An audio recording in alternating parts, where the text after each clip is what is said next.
trying to be a little bit of this side, but it was But a lot of the network jacks and things we need are on that side, so we're gonna have to fix them for the new Congress, so. okay. So, You're up here, ma'am. oh, Right here. Oh, awesome, thank you. right.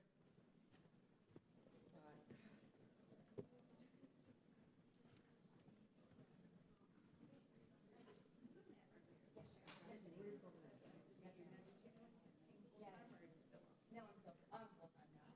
Yeah, so I start full-time in May. Yeah, I'm really excited for the hearing. Well, we all got an easy room over across the way if you need anything here in Boston. Oh, okay. Perfect. Thank you. Okay.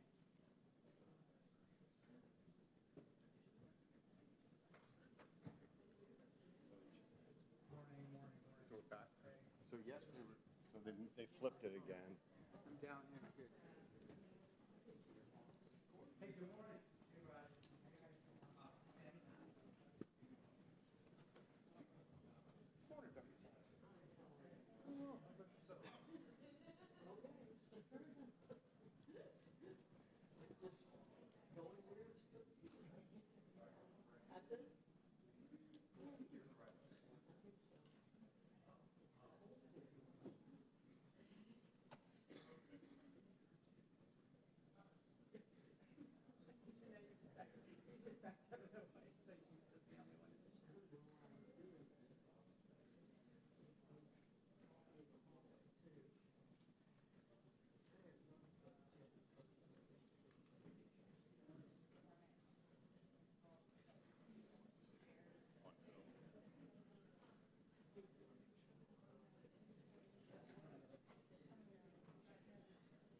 questions in the hearing packets that we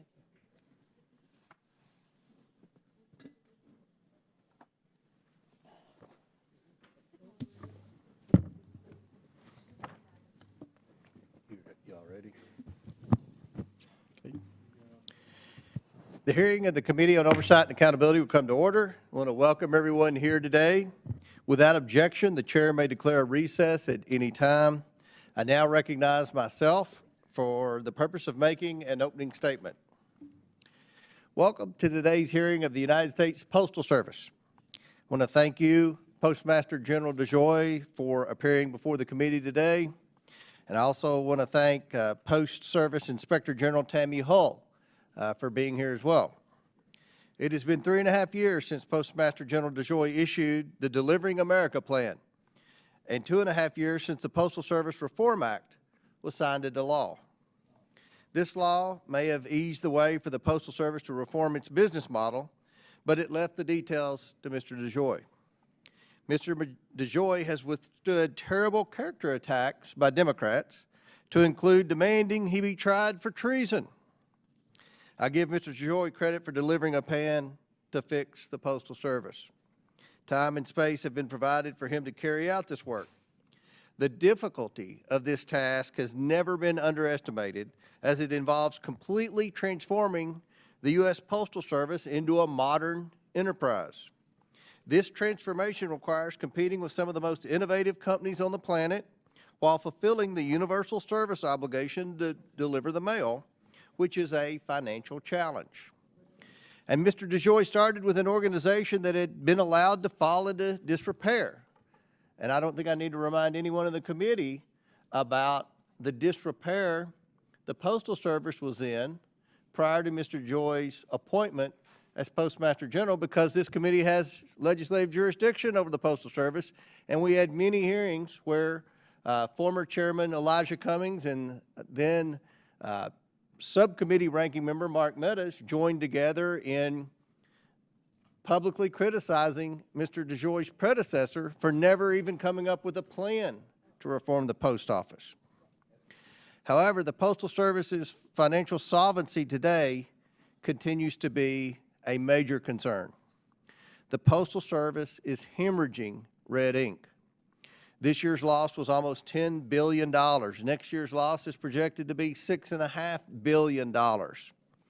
And with each loss comes an explanation of how much it was, how much of it was out of your control. Inflation caused by President Biden's out-of-control government spending is one factor, but it's not the only factor. When you predicted the Postal Service could break even, did you not foresee some of these other issues?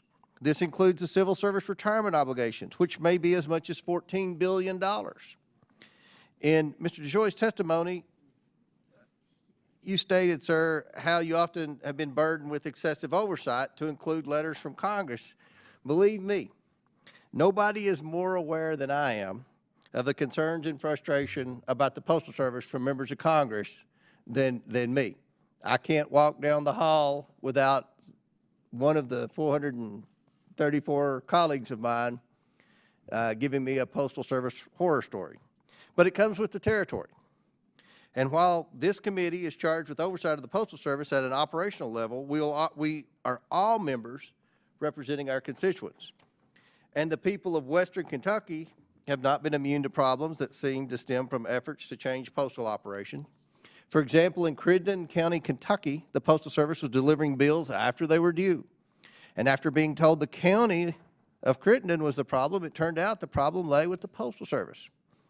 And as the postal network changes, large amounts of mail from Western Kentucky sat in Louisville before finally being sent to Nashville to be sorted. When problems like this occur, members are going to continue to reach out to the Postal Service, just as I did. There are positive signs, such as increased revenue and reduced work hours, but we're eager to hear where all this is going. And there are things that Mr. DeJoy is trying to do in-house that would be better left to the private sector. The Postal Service has added over 100,000 career employees, but personnel costs and retirement expenses are huge liabilities. This isn't going to work unless we look for ways to do more with fewer people. That's what the theme of this last election, and I think the theme of this new administration is going to be how to make government more efficient. We must also address election mail and ballot delivery. We appreciate the effort of Mr. DeJoy and your employees in delivering election mail and ballots during this year's election cycle, as you have done in every cycle since you've been Postmaster General. But the job to get mail and packages from point A to point B, and it's not to serve as de facto election authority. And while the Postal Service gains revenue delivering election mail, it also creates an immense burden, not just in terms of resources, but also reputational risk. This committee and then the House recently passed legislation requiring barcoding on ballots. That was sponsored by Ms. Porter from California, our Democrat colleague. This bill will add much needed but not complete transparency to ballots as they travel through a portion of the postal network. But when extraordinary measures kick in, there's a gaping hole as ballots are no longer scanned regardless of whether they have a barcode. And in California, for example, ballots can be accepted long past Election Day as long as they're postmarked. It leaves postal employees in the position of applying this postmark. To me, there's too much room for bad behavior in that scenario, or the accusation of bad behavior. This issue must be closely examined moving forward, particularly in considering the patchwork quilt of election laws across the thousands of election authorities. Some of these election laws impose absurd expectations on the Postal Service. For example, allowing voters to request a ballot that comes from a printer across the country the day before the election. That's just not feasible. In closing, we know the Postal Service has a job to do, but so do we in Congress. We need you, Mr. DeJoy, to answer our questions and give us reason to believe things will turn around at the Postal Service, which is something that I think this committee hopes for in a bipartisan manner. With that, I now yield to the ranking member for his opening statement. Thank you, Mr. Chairman, and thank you, Mr. DeJoy and Ms. Hull, for joining us here today to discuss the state of the U.S. Postal Service. When the Continental Congress established it, it was more than just a horseback-driven system for sending personal letters. The Post Office created the communications network that made the committees of correspondence possible, that integrated the strategies of military commanders with public servants, and that established the National Postal Roads Transportation Network.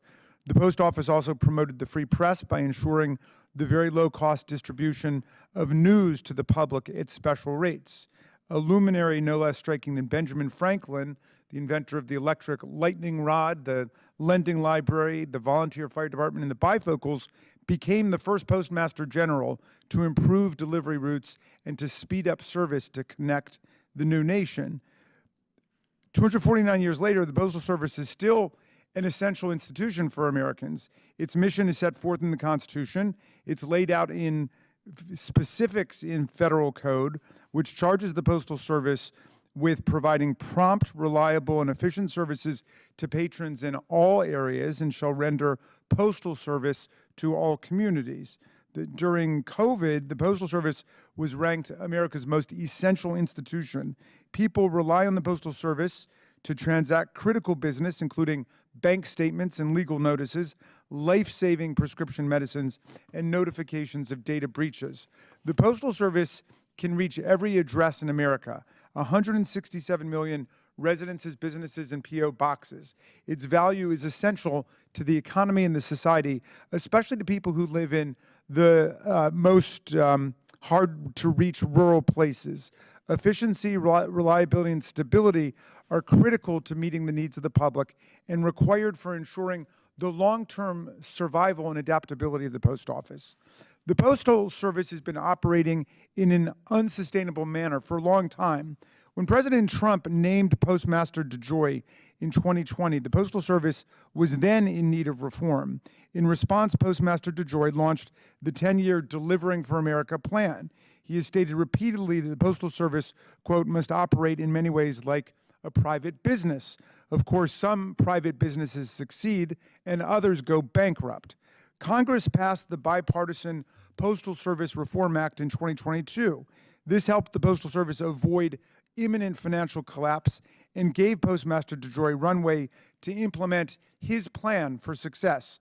The law helped the Postal Service progress towards graduating from the GAO's high-risk list, which ranks government operations most vulnerable to waste, fraud, and abuse, and getting off that list is indeed hard to accomplish. Despite all these bipartisan efforts, it seems that Postmaster DeJoy has failed to use all of this new discretion and resources effectively. His changes to the delivery network have resulted in a disastrous decline in on-time delivery in many regions of the country. And we members of Congress hear about it all the time from our constituents, the lost paychecks, the bills that go unpaid because they're never delivered, the business chaos, the personal disruptions. Bipartisan concerns now about DeJoy's plan changes prompted a delay in the activation of mail processing and delivery hubs through the end of the election and holiday season. The Postmaster General anticipated that these delays would be temporary and all in service of getting the Postal Service to break even financially. 3 years into his plan, however, the financial condition of the Postal Service is astoundingly bad and much worse than all of his initial projections. Postmaster DeJoy projected in his original Delivering for America plan that the Postal Service would reach break even by 2023 or 2024. Instead, the Postal Service's net loss of $950 million from operations in FY 2022 increased to a whopping $9.5 billion net loss in FY 2024. That's a 900% increase in the Postal Service's losses in a 2-year time span. Postmaster DeJoy's Delivering for America plan changed delivery standards for first-class mail from 2 to 3 days to 3 to 5 days. Mr. DeJoy claimed that the new standards would make it possible for the Postal Service to reach its 95% on-time mail delivery goals nationwide. Yet today, not a single one of the 50 Postal Service districts in the United States is meeting the Postal Service's self-designed 95% service standard. Meanwhile, the Postal Service increased prices for mail and packages in July. Another price increase for packages will go into effect, incredibly, in January of next year. In other words, under Mr. DeJoy's leadership, Americans are paying higher prices for worse service. More than 3 years into Delivering for America's implementation, with more than 150 ongoing projects initiated to meet the Postmaster's goals, customers are still seeing a decline in mail delivery service, and they're paying higher costs for it. The Postmaster General's plan isn't working, but Mr. DeJoy continues to drive everything in the wrong direction. In the last month, the Postal Service announced its intention to lower service performance targets for FY 2025 by as much as 15% among certain first-class mail products, the lowest performance targets ever, excluding the COVID-19 period. Mr. DeJoy's leadership of the Postal Service is an alarming example of what we may see coming in the next term, sticking to the mega playbook of treating essential government functions with cavalier recklessness and ignoring the differences between a private sector company and a public good. I do want to take a moment to recognize and applaud the valiant efforts of postal management and employees to deliver election mail during the 2024 election season. I also want to commend Inspector General Hall for the office's exceptional audit work during the election season to ensure the Postal Service had ample resources and insights to promptly deliver election mail and make adjustments where necessary. When the Postal Service meets its mission, America benefits. And my colleagues and I all want the Post Office to work for our constituents and our communities. As the Postal Service works to build a resilient operation, it must fulfill its obligations to the people and ensure that we all have reliable mail delivery as a pillar of a successful American economy and society. I look forward to today's interaction, and I yield back to you, Mr. Chairman. Ranking Member yields back. Today, we're joined by the Honorable Louis DeJoy, who has served as Postmaster General of the United States Postal Service since May of 2020. I'd also like to welcome Tammy Hull, Inspector General of the United States Postal Service, Office of Inspector General, a role she has held since November of 2018. Pursuant to Committee Rule 9G, the witnesses will please stand and raise their right hand. Do you solemnly swear or affirm that the testimony you are about to give is the truth, the whole truth, and nothing but the truth, so help you God? Let the record show that the witnesses answered in the affirmative, and thank you all. You may take a seat. Before we begin with opening statements, I ask unanimous consent for Representatives Clyde and McCormick of Georgia and Representative Budzinski of Illinois be waived on to the committee for today's hearing for the purpose of asking questions. Without objection, so ordered. We appreciate you all being here today and look forward to your testimony. Let me remind the witnesses that we have read your written statement and will appear in full in the hearing record. Please limit your oral statements to 5 minutes. As a reminder, please press the button on the microphone in front of you so that it is on and the members can hear you. When you begin to speak, the light in front of you will turn green. After 4 minutes, the light will turn yellow. When the red light comes on, your 5 minutes have expired, and we ask that you please begin to wrap up. I now recognize Postmaster General Louis DeJoy for his opening statement. Good morning, Chairman Comer, Ranking Member Raskin, and members of the committee. I appreciate the opportunity to once again discuss the significant progress the U.S. Postal Service is making in accomplishing the objectives identified in the Delivering for America plan. When I agreed to take the role of Postmaster General, the nation was in the beginning of a pandemic, and the Postal Service was in an organizational crisis, facing a diverse array of challenges that put the organization on an accelerating and near-term trajectory to financial and service collapse. The Postal Service had lost almost $90 billion, was projected to lose another $200 billion over the next 10 years, and was about to run out of cash before year-end. Over 31,000 facilities were in shockingly horrible condition, with over $20 billion in deferred maintenance, and were ill-equipped for modern-day tasks. We had not met our service standards in almost 10 years, had not reduced work hours in over 8 years, despite significantly reduced volume. More explicitly, over 57% of our 31,000 post offices did not cover the cost of the people that worked at them, and 76% of our 235,000 delivery routes lost money. This all came to a crushing blow in peak holiday season of 2020, 3.5 months into my tenure, when we were overwhelmed and dramatically impacted service throughout the nation for many months. Service scores across the board sank into the 70s for an extended period of time. We were a dysfunctional organization with poor operational processes and discipline, declining product volumes, and alarming employment practices. We were void of strategy, vision, and resources. Yet, as with today, we were high on demands, regulation, critique, and resistance to change. Oddly enough, there wasn't a plan in sight at that particular point in time, anywhere from anyone to address the issues, even though it was going on for over a decade. Within 4 months of my tenure, we produced the Delivering for America plan, a plan that called for the men and women of the United States Postal Service to raise the organization up from near death and pursue operational, financial, and service excellence. And we have been executing on that plan since, through extraordinary times. The 10-year DFA plan had 5 simple aspirational and directional objectives we planned to accomplish. The plan was developed in consideration of the laws and regulations that governed the Postal Service at the time, not the ones we think that should have governed it. The plan also considered the failing condition and trajectory of the organization, as well as its revenue losses and opportunities at the time of the release of the plan in March of 2021. Finally, the plan, when developed and as it is being implemented, considered the relevant attributes of our evolving economy, geography, public policy, marketplace, and competitive landscape as we knew it. The plan's 5 objectives were focused on the following. Objective number 1, improve our operational precision and organizational effectiveness. We have.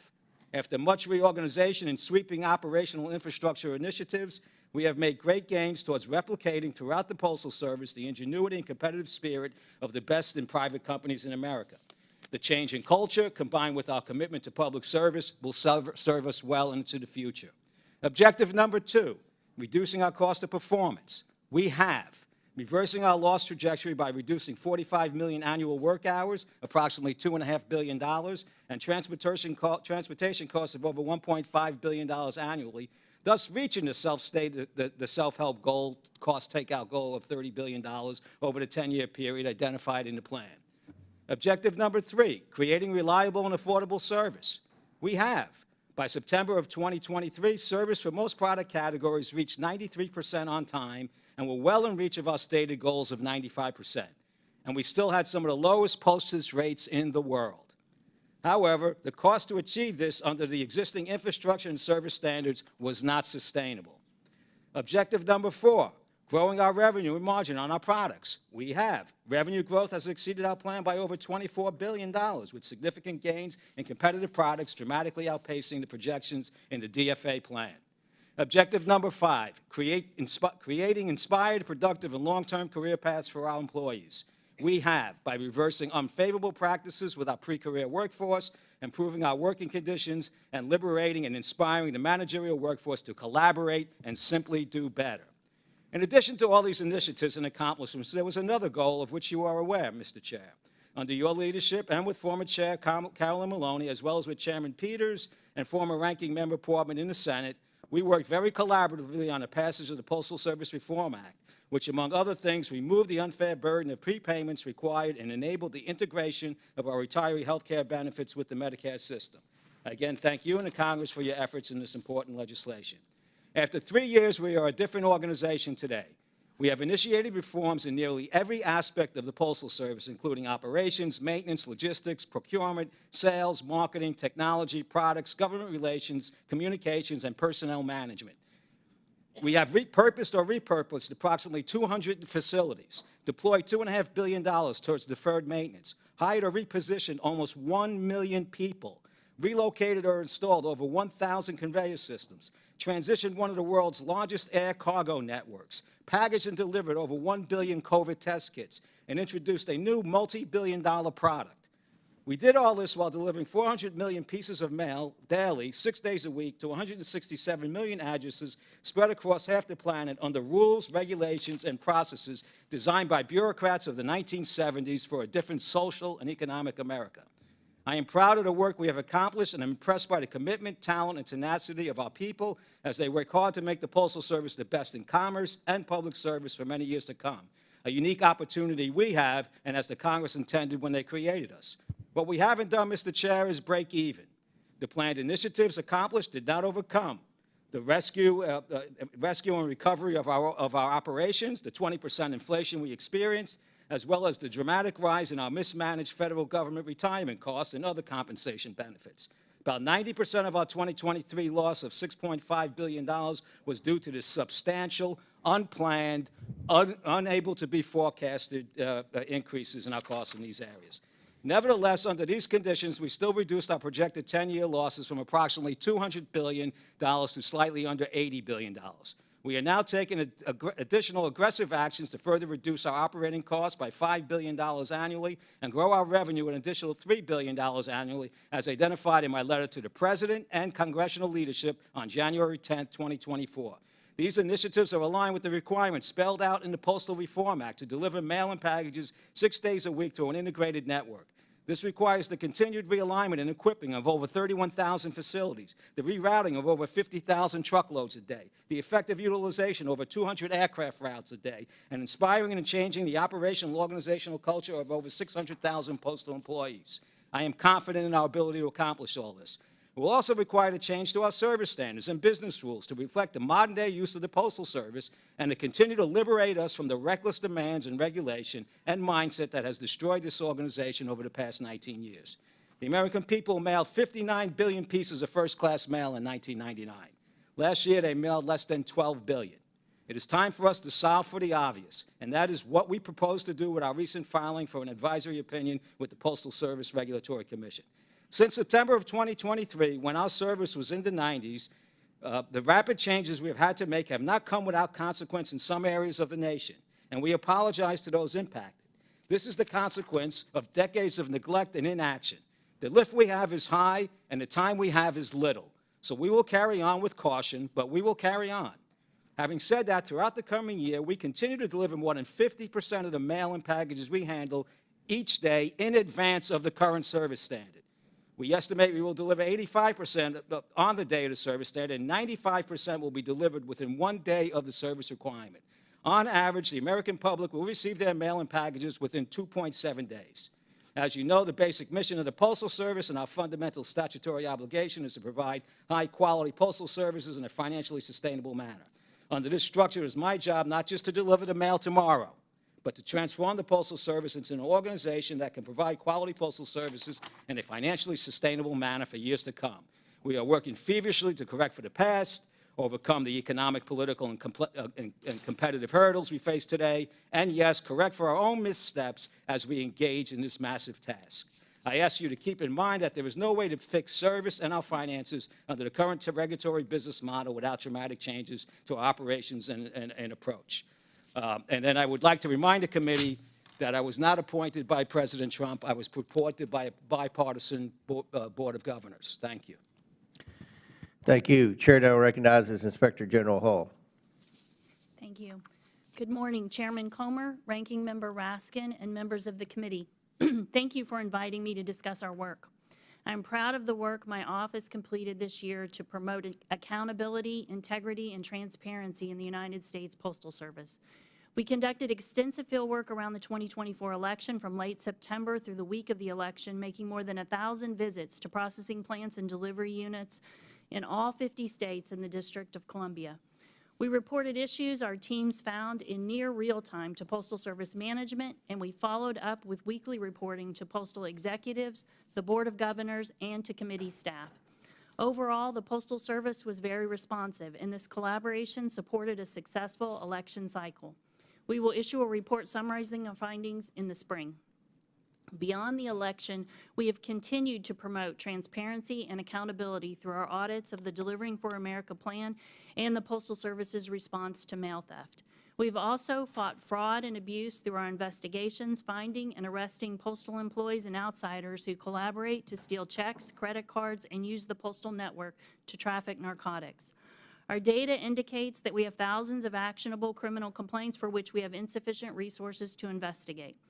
To continue our critical oversight for the American public, we need a budget that keeps pace with inflation and grows when needed to address serious risks. We appreciate your continued support in this area.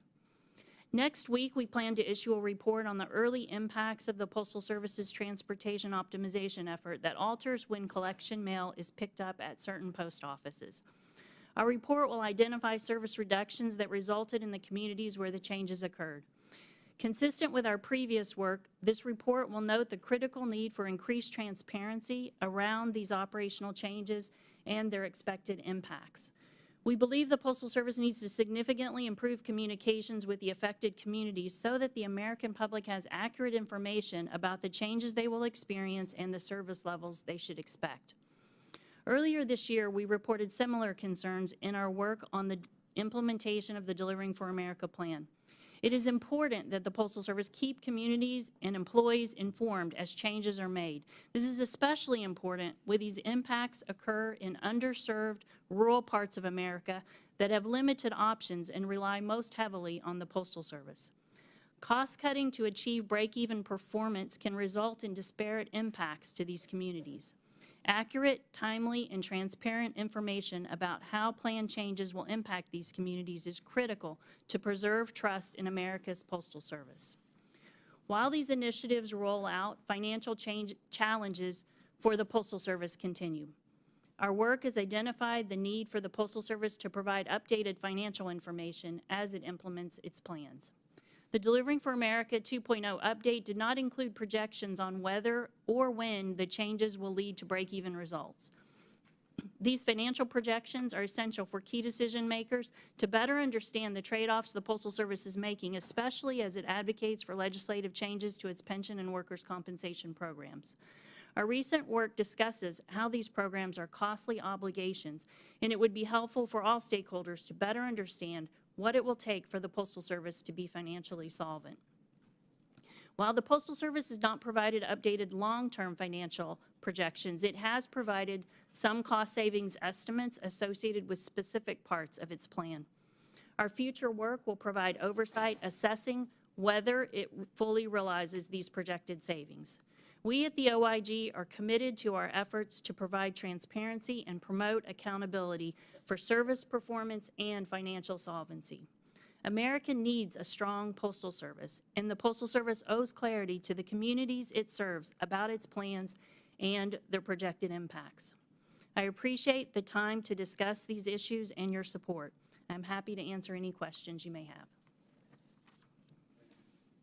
We'll begin our questions. Chair now recognizes Dr. Fox from North Carolina. Thank you, Mr. Chairman, and I want to thank both of our witnesses for being here. I think my colleagues on both sides have done a good job of expressing our concerns about the status of reforms and performance of the post office. Mr. DeJoy, as you know, my district and many areas across the southeastern United States were hit hard by Hurricane Helene at the end of September. The storm brought catastrophic flooding and widespread damage that did not spare postal facilities in its path.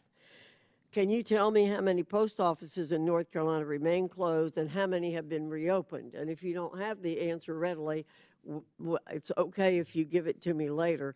And how long do you expect the closed post offices to remain closed? Thank you, Congresswoman Fox. I believe we have about 10 post offices now that still are without service. We have mobile mobile units that we have put in place. I will tell you that when the hurricane hit, we lost about 30 post offices, and we're down not able to get to about 3 million delivery points, and subsequently progressed down to about 20,000 right now that are closed. You put on your mic. If I may, we've had a couple of people, and myself included, having a little trouble hearing you all. If you could pull the mics closer and speak into the microphone, that would help. Thank you, and I'm sorry to interrupt you, Dr. Fox. That's okay. I want to go on to another local issue. The Fleetwood, North Carolina Post Office, very small facility and fast-growing community, is too small for the mail volume it receives, and we understand many of the Fleetwood routes are run out of the Boone Post Office nearly 18 miles away, which is delaying the delivery of mail and costs mail carriers time and the UPS money. My staff was told the Fleetwood Post Office could not be moved to a larger facility, although one is available, unless a disaster struck the post office. Well, it was destroyed by flooding. Can we now expect the Fleetwood Post Office to be moved or rebuilt as a larger facility so that the long and wasteful transfer of mail to and from the Boone Post Office can be eliminated? It's been a constant source of frustration for many of my constituents, and I'm going to follow up on this, Mr. DeJoy, because I have other questions to ask you. You stated a few years ago your goal was for the Postal Service to break even by 2023. However, as we've heard today, the USPS continues to lose money each year and is on track to close this year with a $9.5 billion loss. Is the Delivering for America plan still up to the task of helping the Postal Service finally break even?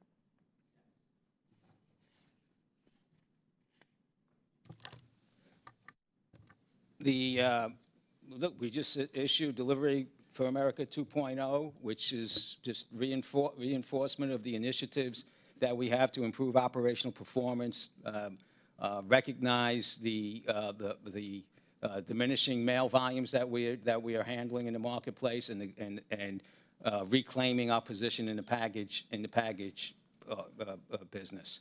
So I'll drive to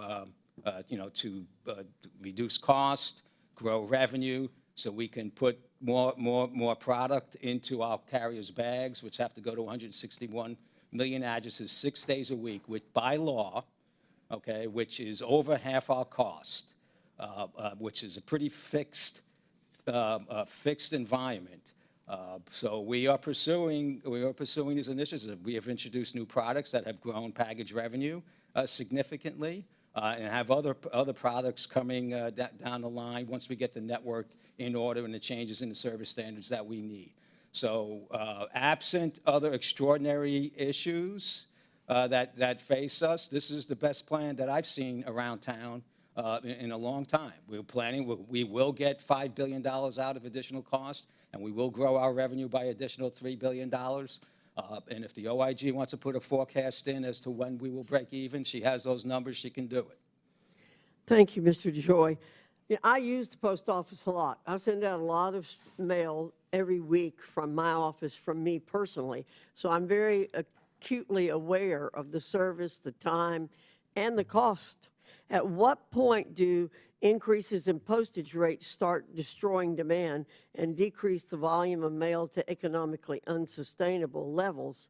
And you've said you're going to raise postage rates to the extent possible. How do you determine what constitutes, quote, the extent possible? So we have operated under a defective pricing model for 15 years before my time. Mail volume had cut in half. The PAEA froze prices to inflation, and the mail volume got cut in half, and we were not allowed to raise our prices to the tune of $50 billion that the organization was not able to raise their prices. When I got here, we finally got the approval to raise prices, and we had 20% inflation, of which I get to charge prices after we incur the inflation. I'm always in arrears. 75% of the price increases that we charge were due to inflation and were not at the inflation rate. An organization like ours, which has labor and physical distribution assets, that would have been negligent not to do any price increases, especially after 50 years. We are trying to reduce our costs significantly, okay, and grow our revenue to create an integrated mail and package network that winds up funding the delivery of mail into rural communities like yours. Okay? That is the strategy we're working on. Thank you, Mr. Right DeJoy. I'm way over time. I apologize, Mr. Chairman. Thank you. Chair recognizes ranking member. Thank you, Mr. Chairman. So, Mr. DeJoy, your plan promised Americans excellence in delivery, but the Postal Service is now operating below its 95% target service standard nationwide in every single one of the 50 postal districts in America. The service performance in my state of Maryland for first-class mail has remained significantly below the national average, which is 89%. Maryland has not met the 95% service standard for at least 2 years. Given that you've not been able to meet the current target service standards, your new proposal to the Board of Governors is not to work to improve service, to bring it up to par, as I understand it, but instead to lower the service standards further, especially in rural areas. Do I have that right? Is this your approach to dealing with this problem? I disagree with the premise, and it's not the approach. The approach, 85%, 90% of mail and packages originate within 50 miles of the sites that we are talking about for collecting and distributing originating mail. Okay, all of that service into rural communities will be advanced. Okay, we're talking about single-piece first-class mail collected from these rural areas outside of 50 miles, which is not only rural areas. There's also about half the volume is urban areas outside of 50 miles of these plants, and half the volume is in rural areas. May get a day less within the 5-day window. Everything else will get accelerated. They'll still get their medications, which come in packages. They'll still get their other types of mail that come from shippers of products and so forth. Okay, but just to be clear, it's as if somebody's getting a poor grade, and rather than trying to figure out how to improve their performance, it's changing the grading standard. Is that right? I disagree with the premise. I get myself a good grade. Okay. Well, I'm just going by the numbers that exist. I mean, isn't it the case that in all 50 postal districts, you have not lived up to the 95%? First of all, 95% never had a target date, right? We never had it's a 10-year plan, sir. It was 25 years of destruction. It's a 10-year plan. Okay, right now, as I said, 50% of first-class mail, of market-dominant mail gets delivered a day in advance, 85% on time, 95% within 3 days, which is better than the service was when I got here, and we are making dramatic change. We've moved 1 million people around the nation. We've opened up 200 different facilities, right? All right, I appreciate all of that. Ms. Hall, let me come to you. Help me figure this out. Is the Delivering for America plan actually improving timeliness and reliability of service delivery for Americans? We haven't seen that so far. This past year, there have been significant network changes in our work in, particularly in Atlanta and Richmond, saw some significant service degradations when those network changes were implemented, and also in the introduction of some of the transportation optimization, local transportation optimization in Richmond, and what we're seeing now in some of the other areas, service has declined in those locations. Okay, Mr. DeJoy, you said the Postal Service would break even by 2023, last year, or 2024. We're in December now. Under your leadership, the Postal Service has increased the deficit by 900%. Do you still realistically expect the Postal Service to break even this year or next year, or when will it break even? I expect to drive $5 billion of cost out over the next 24 months and grow revenue $3 to $4 billion over the next 24 months.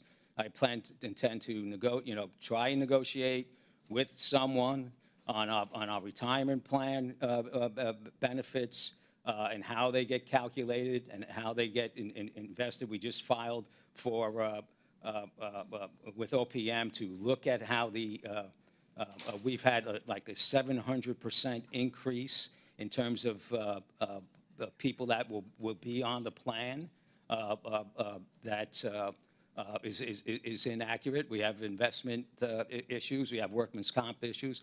But these are things that most of them will take actions from this Congress. I can't do this myself. But what I can do, we are doing. We're going to drive out costs. We're going to grow revenue. And this is why we did not put a forecast in for when the break even was, because it's not something we can do ourselves. All agencies don't put in how they're going to use it, if they're going to break their budget or not. We put it in at that particular point in time for a variety of reasons, but we're working to drive out costs and grow revenue. So do you regret now having set that break-even point at 2023 or 2024 when you first set this out? So there's a lot of things I regret sitting here, okay? I was here 3.5 months. I had projections. I had an understanding of what the operation was and should have been doing, right? I had a board. We sat down and we put something together that said something that that lost $100 billion over the last 10 years, right? And was more broke than one could even imagine. Okay, we put a number together and we went for it, and we got a lot done, and we're still getting a lot done. Okay, and can you break even without Congress's help? Are you saying you need Congress's help to do it now? I think it's good. Next year, I'll have 600,000 people on my payroll, maybe 610. I'll have 720,000 on my retirement plan. That's a problem. Okay, so just to be clear, you're saying you need Congress's help in order to break even? I could continue to unwind service, right? I'm telling you what I can get in terms of cost. If, in fact, we get all those costs and we have reasonable inflation and we have reasonable calculations of our workman's comp costs and we have reasonable calculations of our retirement benefits, we have a chance. I have a date and time and projection. But if I say that becomes the whole discussion. What we didn't get accomplished, not what we got accomplished. So I'm a little wiser being here in Washington for 4 years now. Okay. Gentlemen, Thanks. time's expired. Chair recognizes Mr. Groffman from Wisconsin. Thank you. Always great to talk about the Postal Service. Used to collect stamps. Just to give you a little little history. The last 3-cent stamp was in 1958, the Mackinac Bridge stamp. So there you are. Now, you said that your first-class stamps are lower than other countries. I wasn't aware of that. Could you give us a little story as to where the first-class stamp is today in, say, Canada or Mexico or the UK? UK is about $2. $2 for a stamp. Paris, Europe's in the $2 range, $1.50. I'm sorry. What's Canada and Mexico? I don't know. I can get you a chart, but we're at the bottom. We're down with Ecuador. in countries like that. Most of the industrial world is in the $1.50 plus range. Okay. Overall, well, next question. Are there any requirements with regard to electric vehicles for the post office? There's we have a plan to deploy electric vehicles. We have a commitment to buy, we have a plan to buy 106,000 vehicles over the next 5 years, of which 66,000 will be electric. This year, we took in 28,000 vehicles, of which 22,000 vehicles were gas vehicles. Next year, it'll be about 50-50, and then the following year on the acquisitions we have will be. Do you have any statistics as far as the cost of gas versus electric? Well,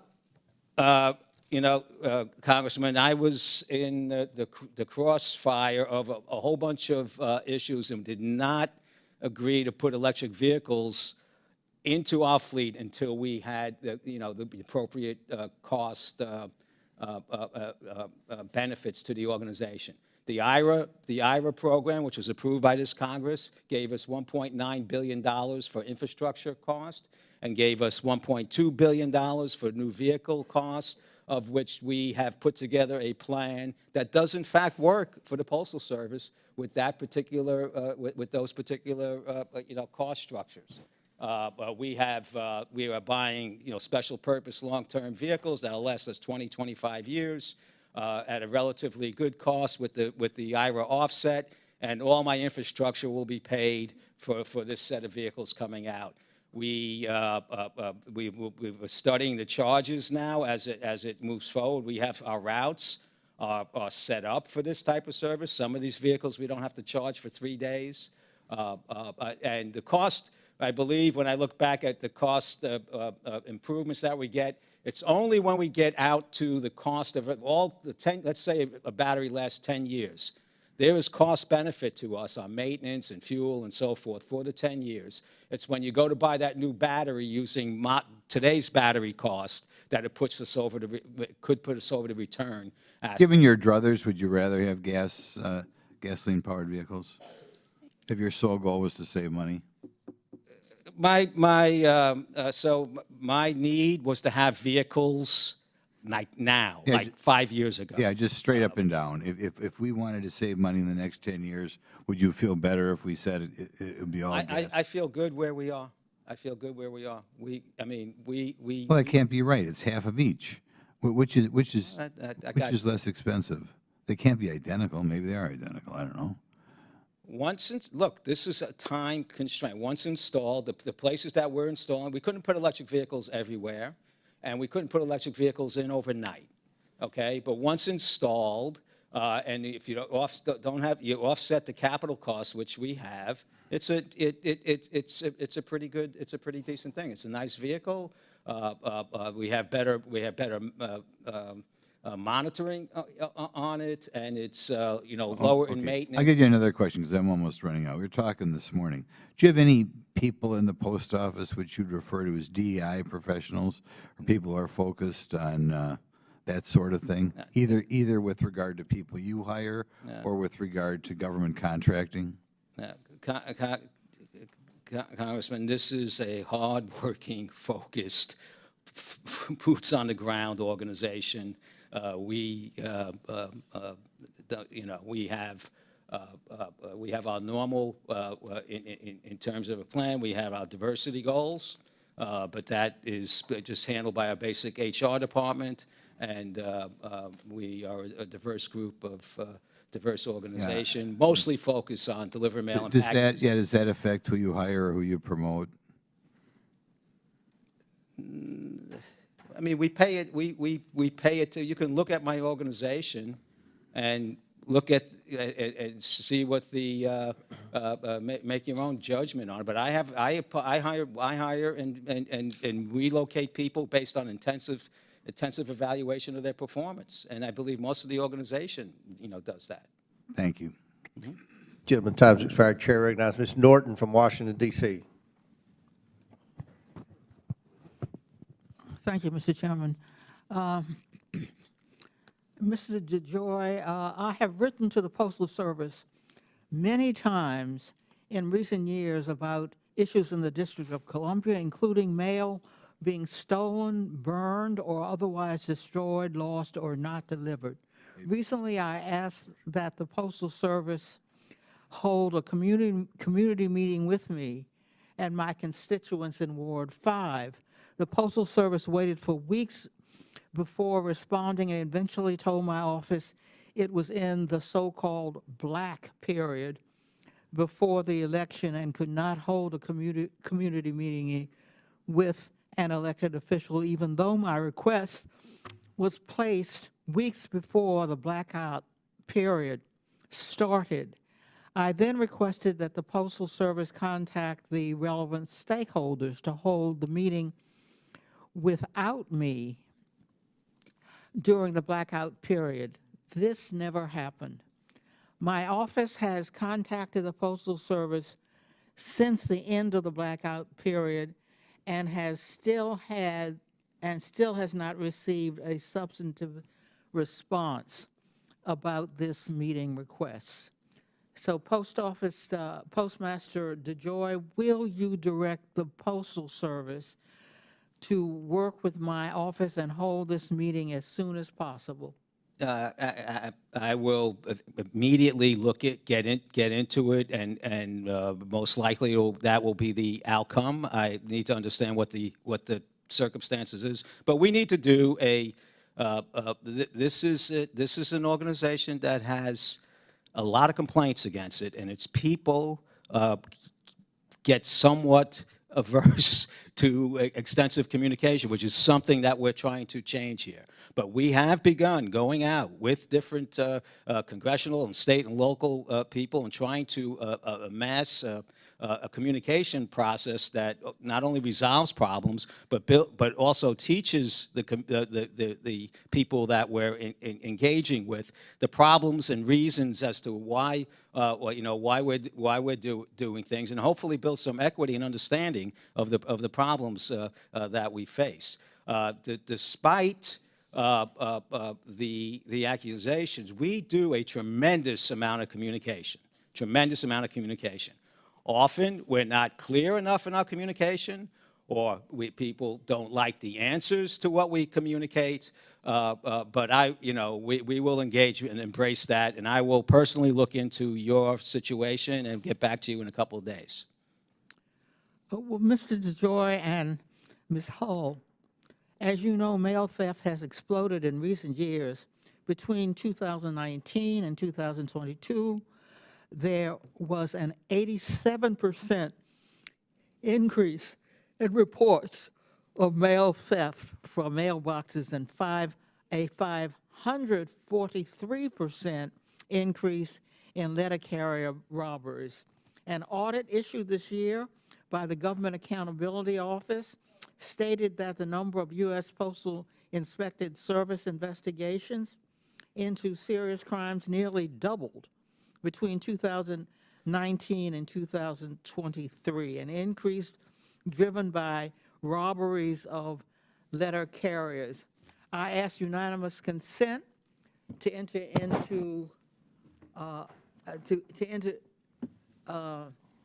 the GAO report titled U.S. Postal Service Inspection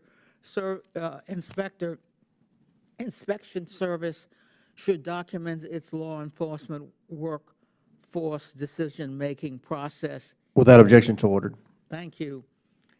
In the District of Columbia, my constituents are continuing to experience mail theft, including check fraud. Postal theft endangers our hardworking postal employees and our constituents who have had money stolen and are missing important packages and mail. Ms. Hull, what is the effect of the rise in mail theft on letter carriers' safety, health, and well-being? Yeah, I think the mail theft explosion is, as you said, very concerning, and and definitely has an impact and raises issues with letter carrier safety. We also, similar to GAO, I think before the GAO report that you mentioned, we issued a report on the Postal Service's response to mail theft and are continuing to do local visits. We've done Queens, New York, we did Chicago, we've done San Francisco. Washington, D.C. may be a place where we go also to look at what the Postal Service is doing to address mail theft. I have introduced a bill to require the U.S. Postal Service to install security cameras at each postal facility to protect USPS employees, customers, and property. The Postal Service retains its own law enforcement body, the U.S. Postal Inspector Service, that is tasked with investigating and preventing postal crime.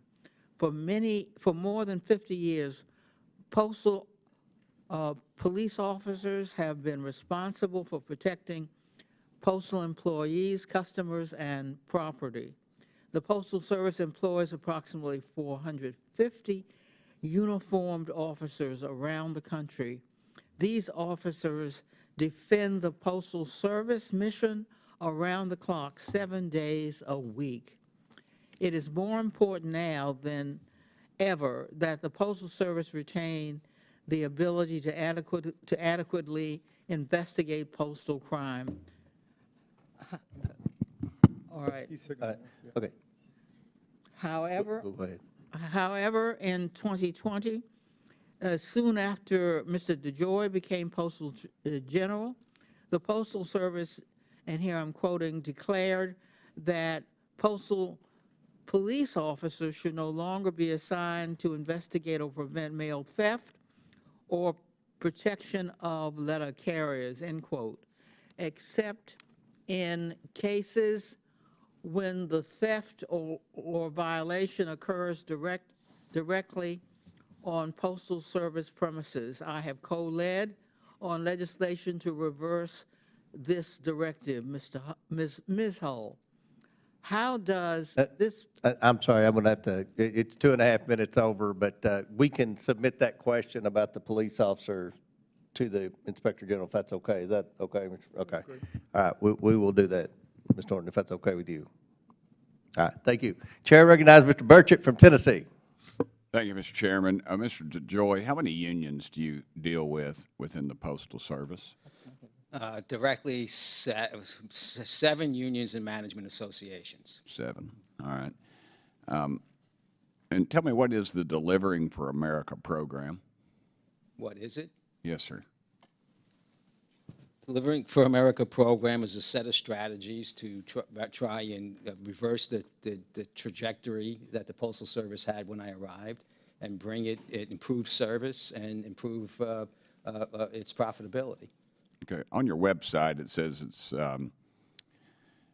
organization and financial and operational crisis to one that is a high-performing group. Do you believe that the plan, which was introduced 4 years ago, has made the Postal Service high-performing?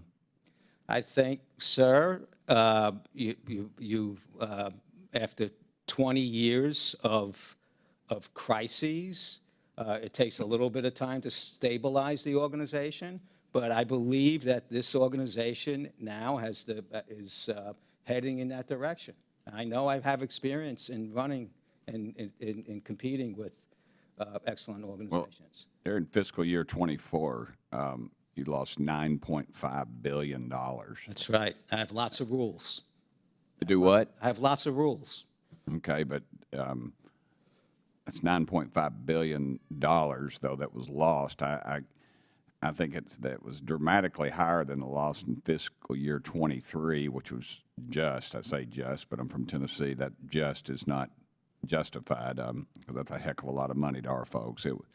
Fiscal year 2023 was $6.5 billion. How do you explain the increase if this is Delivering for America?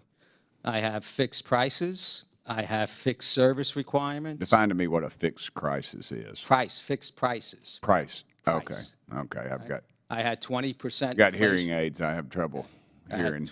My wife says it's selective, but now I have no excuse. And she's right, I don't. We had 20% inflation, and we spent a lot of money trying to get service where it needed to be. And that is something that we have, because of our bill not getting some of the reforms that we wanted and the inflation, we've had to, take a different, a different approach now. When do you think the American taxpayer will see a return on the 5-year Delivering for America program? Well, And do you think we'll ever break even? Let's just be honest. Listen, I am working at this with a whole bunch of people pretty hard with that aspiration. But I came in $100 billion into a $300 billion losing Right. trajectory. Well, look, I love the post office. Before I got to Congress, I was very active in the eBay trade. If you left a truck parked in front of my house very long, parts were probably coming off and getting sold on eBay. But are the rules and regulations included in your program tailored to enable the post office to keep up with the private sector? No. We have a postal regulatory commission. We have some very, very specific, how I move my freight and my mail and packages can all be tied to the pickup time in a collection box 30 miles outside of Roanoke, Virginia. Okay, and there's all sorts of, different rules and longstanding practices and business processes that need to be changed, and we're in fact changing them. Okay, And, let me cut into that. Yeah, in my district, the Maryville office, I felt like they needed a significant overhaul. They keep getting stuck with temporary postmasters, and after temporary postmasters, could you commit to my folks in East Tennessee that we could improve this situation? Because, and I get it, it's a dadgum federal government, and people get moved upstairs when they ought to be kicked out. And I think that's part of the problem. But if you would commit to that, it would. What post that? Where is it, sir? Maryville. It's pronounced Maryville if you're from there, but you would pronounce it Maryville, Maryville. It's in Blount County, backs right up the Smoky Mountains. I get made fun of in the Senate when I speak. So. Yeah, well, East Tennessee is the only place in America where people don't speak with an accent, sir. And I appreciate it. And I would like to say for the record, Mr. Speaker, our brother Conley's back. The Lord does answer prayers, and I prayed for you as many people did, and I'm glad you're back with us, brother. All kidding aside. Thank you. Thank you. Chair now recognizes Mr. Lynch from Massachusetts. Thank you. Welcome, Postmaster General DeJoy. First of all, I want to thank you for coming up to Boston and looking at the potential of relocating the general mail facility there. I got a sense of how hard you're working at some of these things, so I want to thank you for that. Inspector General Hull, thank you as well for attending. Just to go back to the vehicle situation at the post office. So, according to the Inspector General's office, the post office has about 230,000 vehicles. I think you're second only to the Department of Defense. Is that right? I don't know what the Department of Defense has, but we're 230,000 vehicles. Yeah. Yeah. Okay. Fair enough. And the last time we looked at this issue, we had almost a quarter of those vehicles had exceeded their life expectancy of 24 years. Is that your guess on that? Life expectancy was 20, and they're all, when I get done with 100,000 vehicles in 4 years, I'll still have 100,000 vehicles outside their useful life. Right. It's pretty bad. I did have a chance to see a demonstration of the new electric vehicle. The carriers love it. The letter carriers love it. The package delivery folks, rave about it. It's got a side thing where it's a lot safer. They can deliver they can actually take the packages out from the sidewalk. So it's getting pretty good reviews from the people who use it. Not to mention, it actually has seat belts and it has air conditioning, which none of the vehicles, none of those 230,000 vehicles, believe it or not, had air conditioning, which I can only imagine how it is down south trying to deliver mail in those older vehicles. So really pleased with the progress that you've made there. I know that we were able to give the post office about $3 billion in the Inflation Reduction Act. What's that going to buy us in this current transaction in terms of, I know Oshkosh is producing some of these vehicles, is that right? So These are U.S. produced vehicles, right? U.S. produced vehicles. Yeah, okay. Yeah. We had $1.9 billion for infrastructure, which means buying charging stations, going out, implementing charging stations in our new sorting and delivery centers right now, and deploying vehicles there. We got $1.2 billion to use, to use as an offset to the increase in the electric vehicle price versus a standard vehicle that we would have bought. If an electric vehicle costs approximately $75,000, and a base vehicle would have cost $55,000, we applied a $20,000 to that. And that kept us I didn't wait, there was a lot of discussion on that to keep us. We had to get the vehicles to go in where we had already existing amperage, which is where we went to our sorting and delivery centers. We needed a pretty deliberate, plan in terms of implementation and so forth. So that's working good. And we also bought 10,000 Ford E-Transits, which we're trying to get deployed. They're left-hand drive. So, and all of this is over the next, 5-6 years. So there's imbalances in terms of what we're doing, but we're getting them deployed. Okay. The other thing I wanted to ask you about was informed delivery. So you get an app on the post office officer. This is a rollout, so it's not going completely smoothly, but you've got an app here where you can actually look at your mail before it arrives when it comes onto the general mail facility. And it's not completely available to everybody right now, and I'm a little concerned about that. Some addresses are not eligible, but when you think about it, you've got close to 170 million addresses and delivery points. Why can we not turn this into a revenue stream for the post office? If everybody's going to be looking, potentially, you roll this out, everybody's looking at what's coming in their mail. Other companies will want to piggyback on that to advertise when somebody's buying, say, a gardening product or something like that.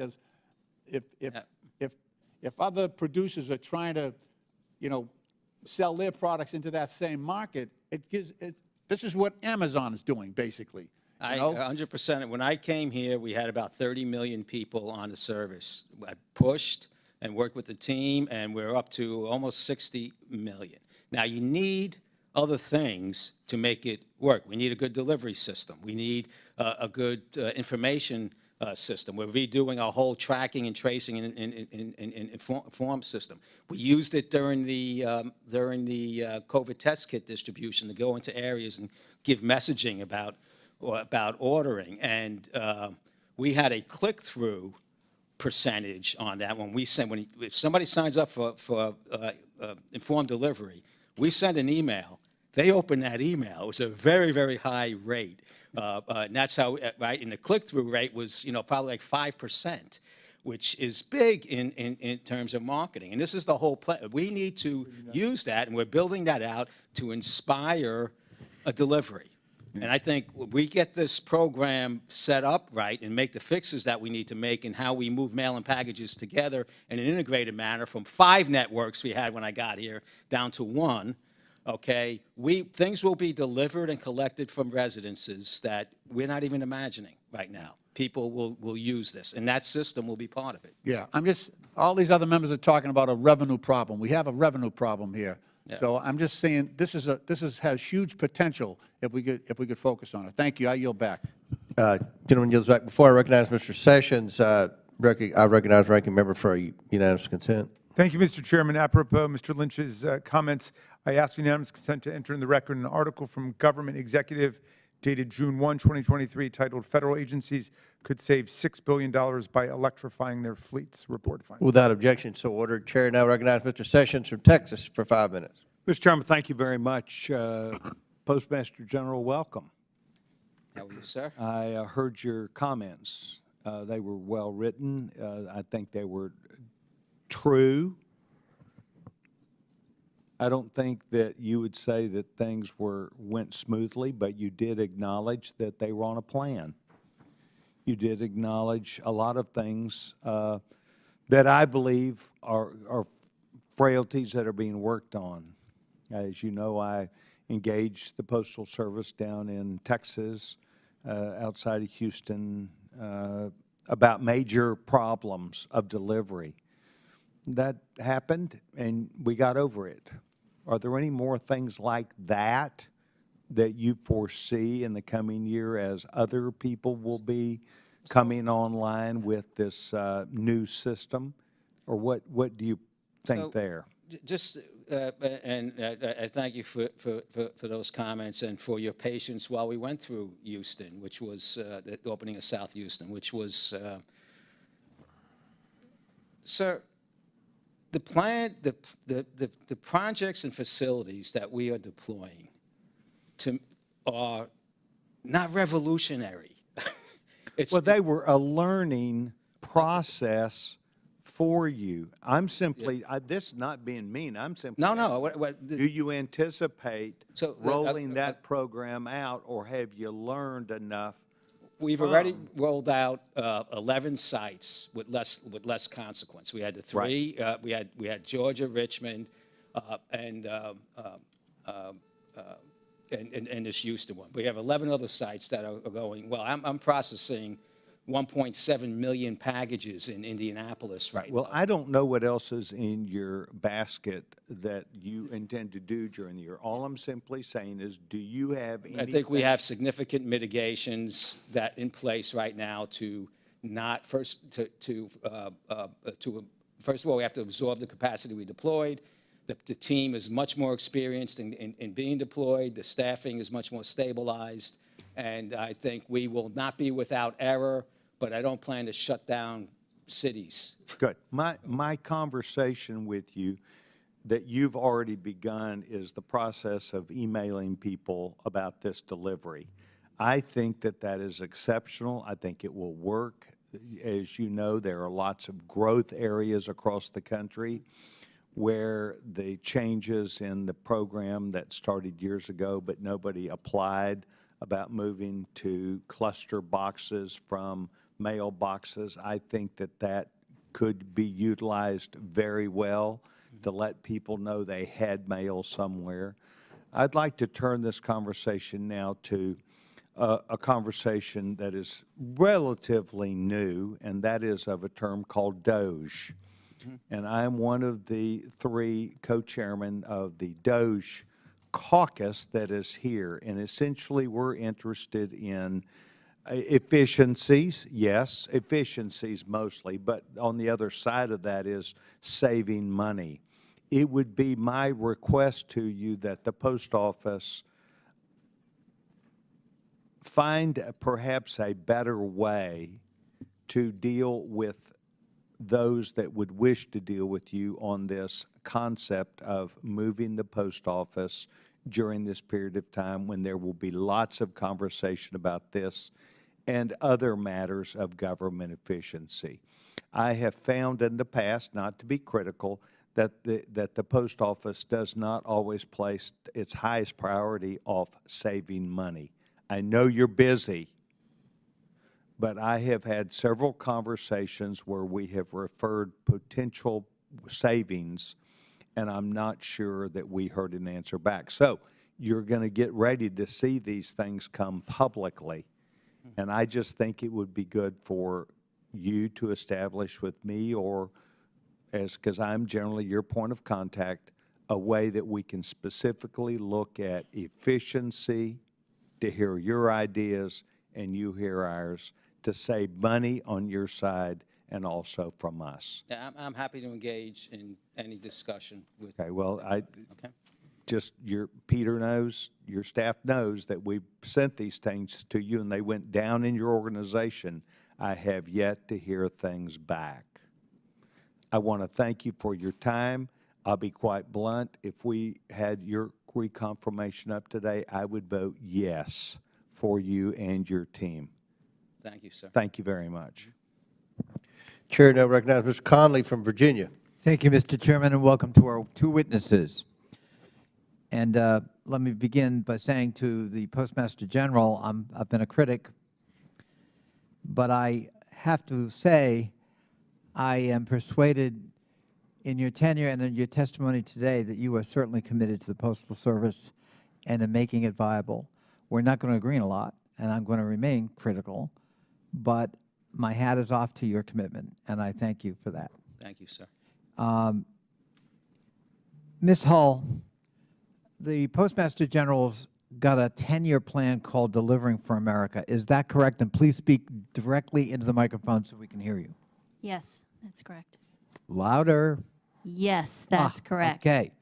And did that plan include either a break-even financial position by the end of it or even a slight profit? So the initial plan did. The Postal Service just released 2.0, the updated version of the plan, and the updated version did not include that information. So we had one in 1.0, but not in 2.0. Is that correct? Mm-hmm. Is that correct? Correct, yes. Correct. And why was that? Why would we drop a financial projection of either a slight profit or a break even and be silent about it, apparently? Yeah, I'm not sure about that. I assume there were uncertainties, but that would be a good question for you. Could it possibly be because the plan, in fact, is not working? That would be a great question for Mr. DeJoy. Well, how many rate increases have there been in the last 2 years in the Postal Service? Don't know the answer to that question, but there's been several rate increases. Mr. DeJoy, do you know the answer to that question? How many rate increases have we experienced? I think 6 or 7. 6 or 7. And what normally the Postal Regulatory Commission, as I understand it, might approve 1, but 6 or 7 would be a little bit out of the norm, would it not? I mean, you made the point that we are below industrial countries' average, and that's a good point. But as you know, that's not how consumers experience it. They experience it, whether they're businesses, package deliverers, or individual homes, they experience it as inflationary relative to what they were paying previously. And 6 to 7 rate increases is a lot. Ms. Hull, the Postmaster General noted that, as did the ranking member, that we're going to lose $9.5 billion projected this year. Is that correct? Yes, yes. And it was $6.5 billion last year. Is that correct? Yes. That's a big increase. When you're losing $9.5 billion in the midst of a 10-year plan, isn't it a little difficult to say success? I think financially there have been some serious challenges, and that's why we are pushing for increased transparency into the finances of the Postal Service so that those targets and the trade-offs can be clearer. Well, what do you mean by transparency? For example, would one of the elements of transparency be tell us when you think we're going to break even or have a small profit? Yeah, just give some financial projections overall, right, on the results of the plan. And that's kind of where I'm going. Yeah, I got it. Were those projections included in DFA 2.0? No, they were not. Why not? No, No, I'm asking you, as the Inspector General, did you inquire as to why that was missing? That seems kind of important to me in any financial plan. Right, yeah. When we issued our report on the Delivering for America plan, it was prior to the 2.0 being released. And so one of the recommendations that we made was that the financial projections that were in 1.0 were not really relevant anymore. So many things had changed, and so it's really important for the Postal Service to release updated financial projections. That recommendation, I think, is due to be closed the end of this year or early next, and so we did make a recommendation to that effect in that Yeah. report. It seems to me that's got to be an important part of any plan if it's going to generate confidence both in the consuming public and here in Congress. I thank you both for being here today, and I yield back. Gentleman yields back. Chair recognizes Mr. Palmer from Alabama. I'm going to deviate a little bit from the questions that have been asked, Mr. DeJoy. I've got a constituent who reached out, and I'm sure other members of Congress have constituents that raise concerns about the post office. But his concern is about the poor conditions of one of the post offices in my district, the Meadowbrook Post Office. For 3.5 years, he's tried to call the postal inspectors to discuss this with them and has not heard back. Is it normal procedure that the postal inspectors don't return calls from Not that I'm aware of. We know sometimes don't give good information, or might have been referred to a facilities group, but inspectors usually respond. He's raised specific concerns about the disposal of waste and trash that's accumulating in the parking areas. I don't know the age of this individual, but I've gotten concerns raised for another post office by some of my constituents who are elderly, about access to their post office boxes. They have, in this one particular case, the boxes are outside. But in this particular post office case, he says there's just regular trash, old furniture is on the property. There's a hole in front and backflow from water. It's just indicative of a lack of maintenance of the facility that, this guy says that he's been calling for 3.5 years and hadn't heard back. I hope he wasn't on hold. So we have 31,000 facilities, all in disrepair. I've put $2.5 billion in over the last 3 years. If you give me this location, I will check on it, and I'll have my staff reach out yeah, to you. I'll make on sure that. we'll- Let me ask you another question. I've got some concerns, and for individuals, they can buy whatever vehicle they want to, but the post office under the Green New Deal is moving rapidly into EVs. What's the cost differential between a gas-powered vehicle and an electric vehicle? just to buy the vehicle. Yeah, to buy the vehicle. For the vehicles that we need in terms of the special purpose vehicle, I'd say, that we're getting built, it's about $20,000.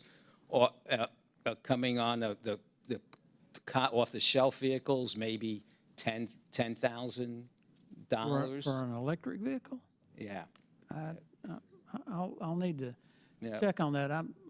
I'm concerned about this because I'm looking at the minimum range is 25 miles. I'm not sure between charges. That's Yeah. what I saw. Now, ours is about 70, but our average use is about coming in about 25 miles. So we're looking at ways now to expand the ratio between the vehicles and the chargers because we're in close proximity. Our average route is short, 20 miles, 15 miles, 10 miles in some cases. It's my understanding, though, that this transition is going to be fairly expensive, and obviously we all have concerns about the fiscal condition of the post office. And So what I would say is the Congress gave us $3 billion, and we're using it wisely. And I think I wouldn't have done it unless we thought it was financially, viable and good for the service. We needed vehicles. This was the way we were able to move forward, and I think we worked a good strategy with regard to this. we'll see how it works out, but I have a feeling, Mr. Chairman, we'll be discussing this again. I yield back. Gentlemen, would you yield your last 40 seconds, if you don't mind? Mr. DeJoy, there have been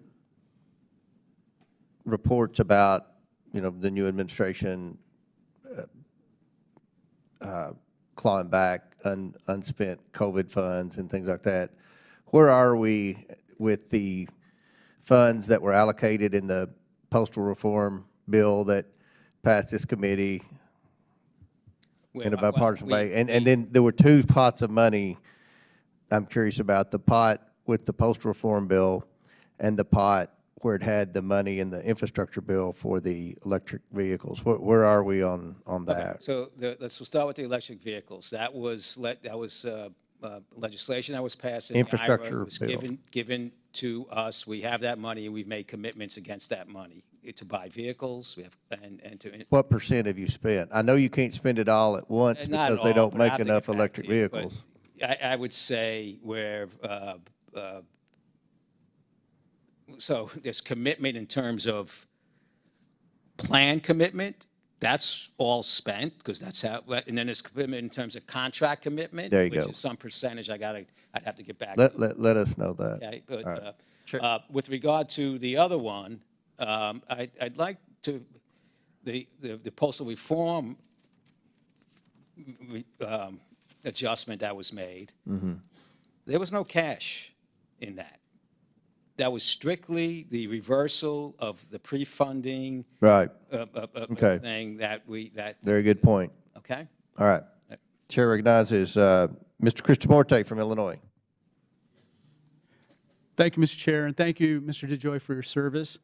Mr. DeJoy, service standards have unfortunately been going down during your tenure.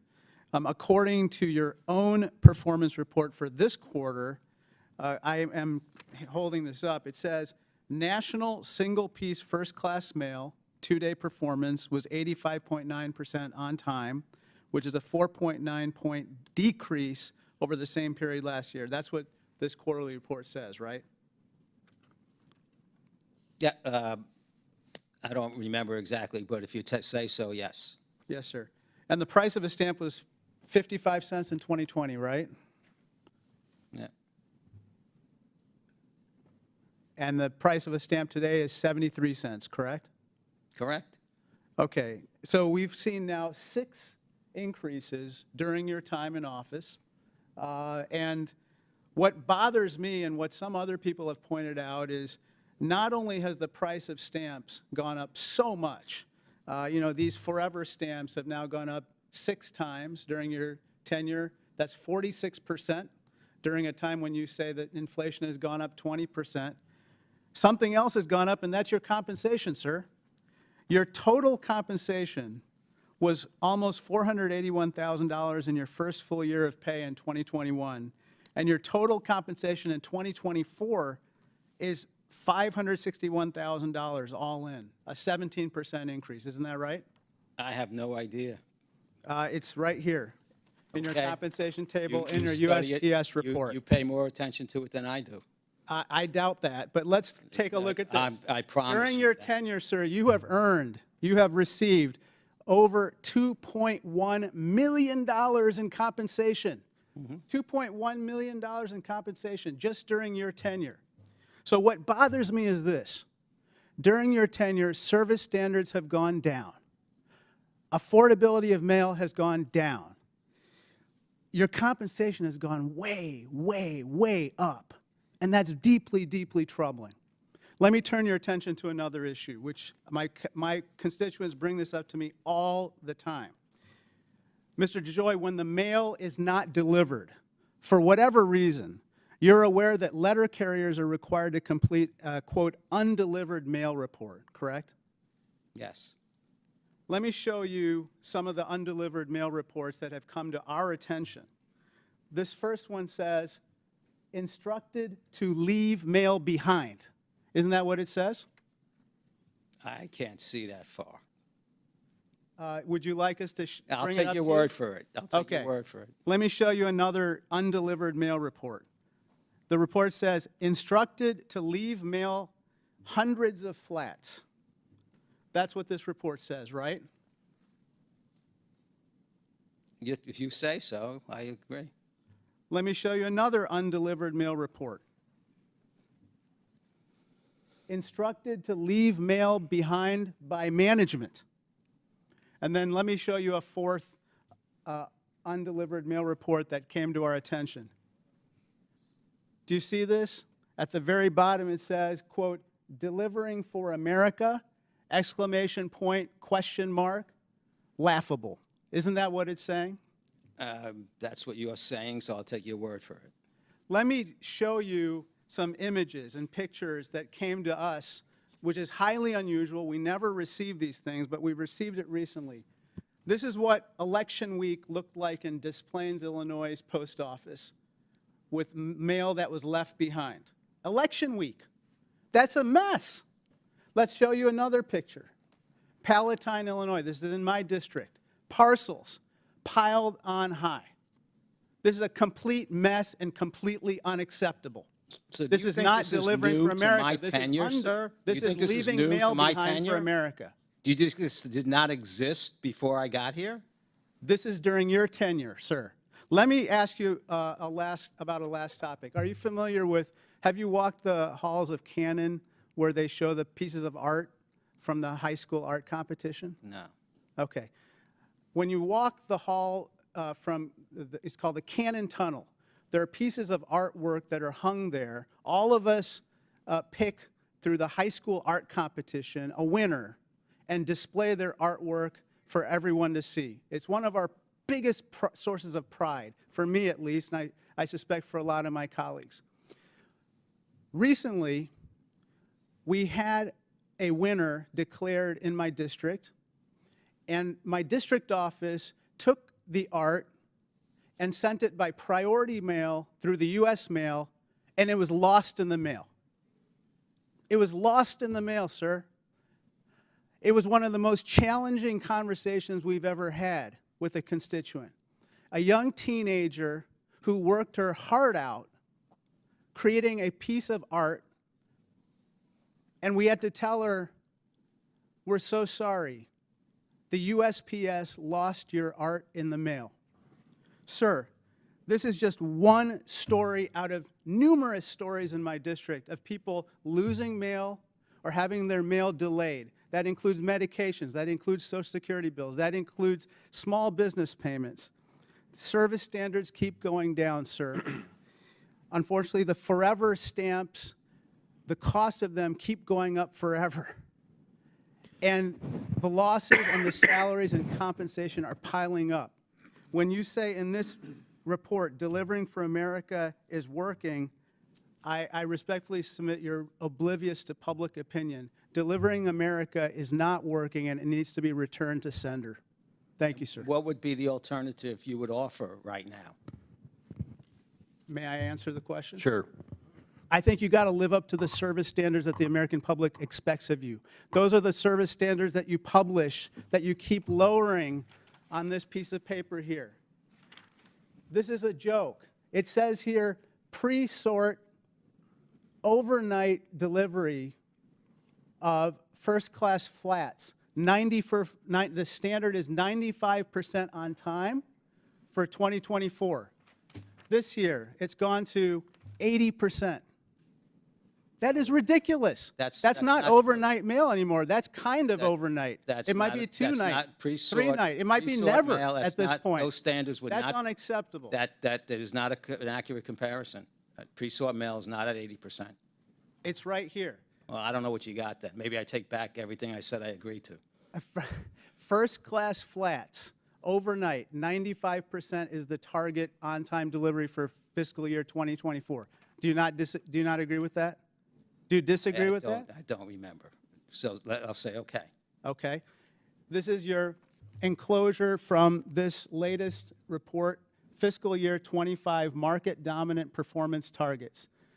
First-class mail. I'm gonna let you all iron this out like we did with Ms. Norton. We went gave you 2.5 more minutes. Hold on. Let me just finish my sentence. Finish. This says first-class flats overnight target percentage fiscal year 2025, 80%. All right, and you can submit additional questions at the conclusion. Chair recognizes Mr. Perry from Pennsylvania. Thank you, Mr. Chairman. Thank you, ma'am, sir.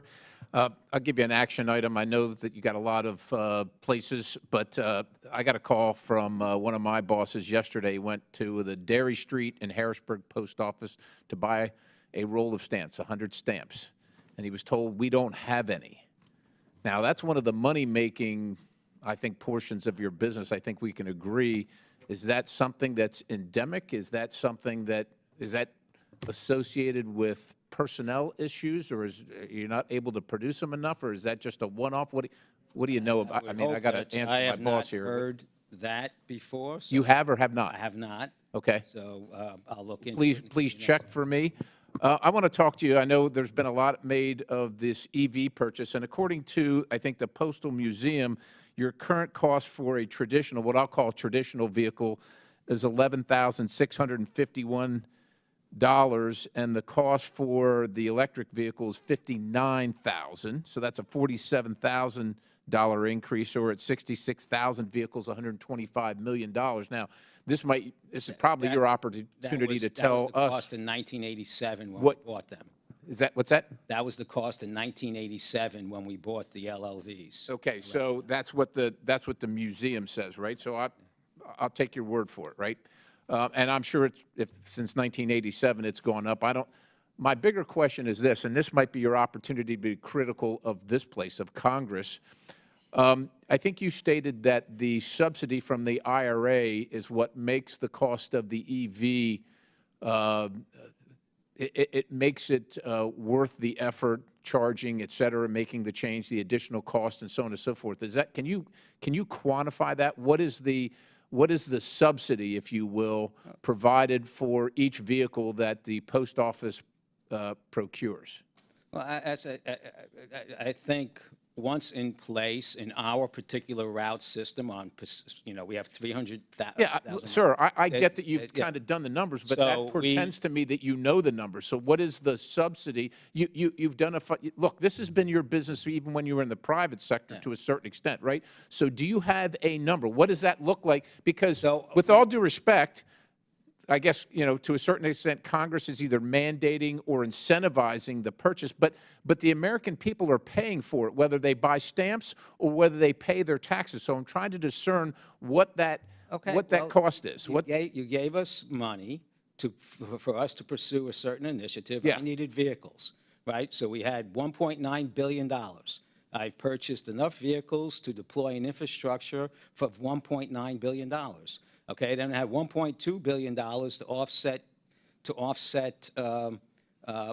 for vehicles. I used $1.2 billion to neutralize the increase from from gas vehicles on the purchase price to electric vehicles. Sir, that's more or less. I get the point, but look, I didn't run the numbers. I suppose we can. Maybe Ms. Hull can at some point. What I'm trying to see, when you say we gave you, yeah, the United States Congress, the United States government took money away from the American people, who are also, and I'm not saying this is your fault, but they're paying for the post office when they buy stamps and buy service for delivery, so on and so forth. But now they're also paying for this transition, and I'm trying to get you to help me evaluate the worthiness, the additional cost. What is that? What is that additional cost per vehicle? If the Congress wanted us to pursue electrification of our fleet. Say that first part again. If the Congress wanted us to pursue electrification of our fleet, which is why they gave us the money. So let me ask you this, then. I think we used the money appropriately. Let me ask the question a different way. If Congress hadn't provided the incentive or the mandate or the requirement or whatever you want to call it, would you, as a business manager, have pursued this effort on your own? Would the payback be there? Would the financial, would the numbers support the decision? I would not have pursued it as aggressively and deliberately as we have. Okay, But fair when we enough. came out with the vehicles, we had 10% in electric vehicles. Let me ask you this question, because I'm running out of time here. I think you said at the Senate hearing that 80% of your cost is labor. Does that seem right? 80%? It's 75 to 80%. 75 to 80%. So I don't know what your business model, and I say yours, the post office's business model has lost in revenue over the past like 40 years. It's probably pretty high, probably above 50%, right? So you as a former private sector delivery guy, would you, in a business that is losing money at that level, then transition your contract employees to full-time employees with the additional benefits and cost? Would that be something that you would do as a private business? Well, I did it in the circumstances that I was in.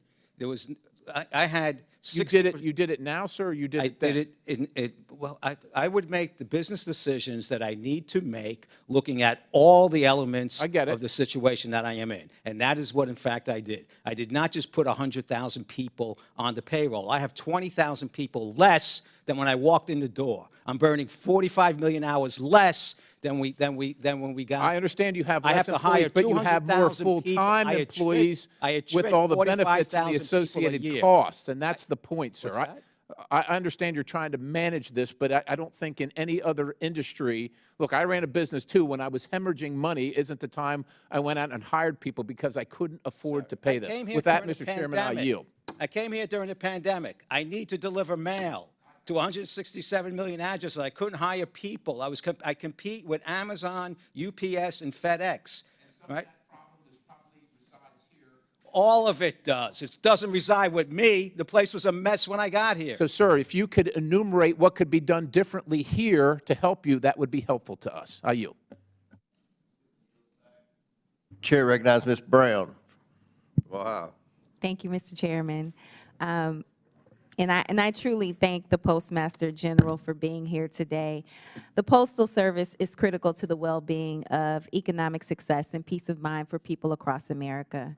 Congress took historic bipartisan action to reform and improve the Postal Service in the 117th Congress, yet the USPS is still lagging with underperforming response times, funding gaps, and delayed upgrades.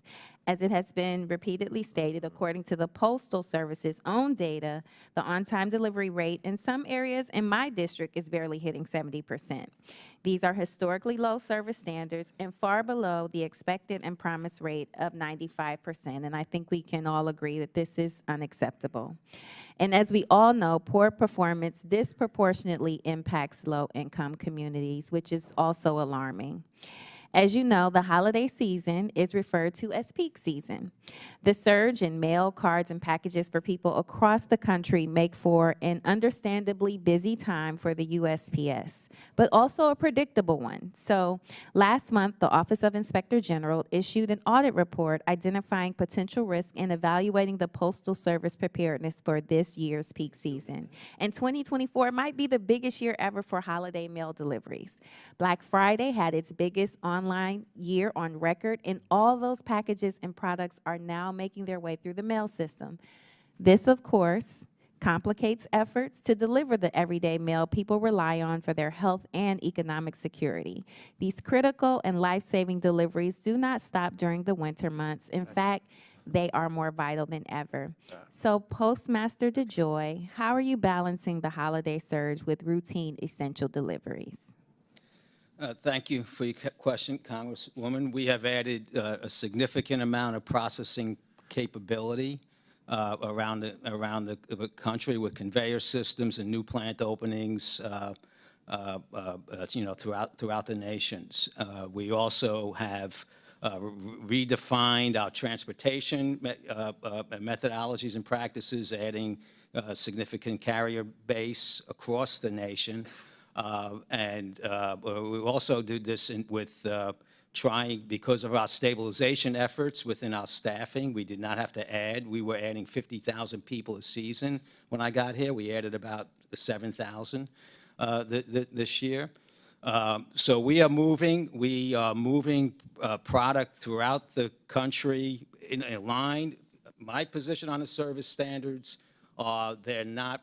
The service standards, our measurement practices on the service standards are ludicrous, and we're getting them changed. This is why we filed something. But 50% of the mail and packages will be delivered a day in advance in the set standard, 85% on time, and 95% within a day. And while we're making all these changes, that is a pretty good, outcome for the magnitude of what we're doing. We will watch this as it gets closer to Christmas. and we will do accelerated processes to move it even faster. Thank you very much. Every day, people in my community rely on Postal Service to get their Social Security checks, disability benefits, and prescription medications. We understand individuals waiting for their checks in the mail face extra challenges. Receiving checks promptly can be crucial for maintaining basic needs like keeping the lights on or putting food on the table. These are people who are relying on the timely delivery of their essential mail. The data in my district show lower income communities experience poor on-time delivery performance compared to wealthier ones. So Postmaster DeJoy, are you aware of the disparities of delivery performance related to socioeconomic status? And what is your plan to get service in historically disadvantaged areas up to standard? So I am not aware of, I mean, we have a lot, there's a lot of areas like this and a lot of new reporting that was just put out in the last 2 years. Our goal this year is a big transition year for all the different types of things that we're doing, and we put in for a new standard. But our goal, once the network is satisfied, is to provide all 167 million delivery points with on-time service, no matter where they are. Thank you so much. Well, I am very pleased that you're here. I am disappointed by the USPS's delayed implementation of major upgrades, its worsening condition, and persistent failure to meet its own on-time delivery standards, particularly in low-income communities. I think we can agree that this is no way to run a critical agency delivering necessities to individuals in all of our districts. But again, I thank you for your service and your being here to address these needs, and look forward to productive conversations on how we can improve this vital institution. And with that, Mr. Chairman, I yield back. Chair recognizes Mr. Timmons from South Carolina. Thank you, Mr. Chairman. Mr. DeJoy, thank you for being here today. I want to talk to you about the next generation delivery vehicle fleet.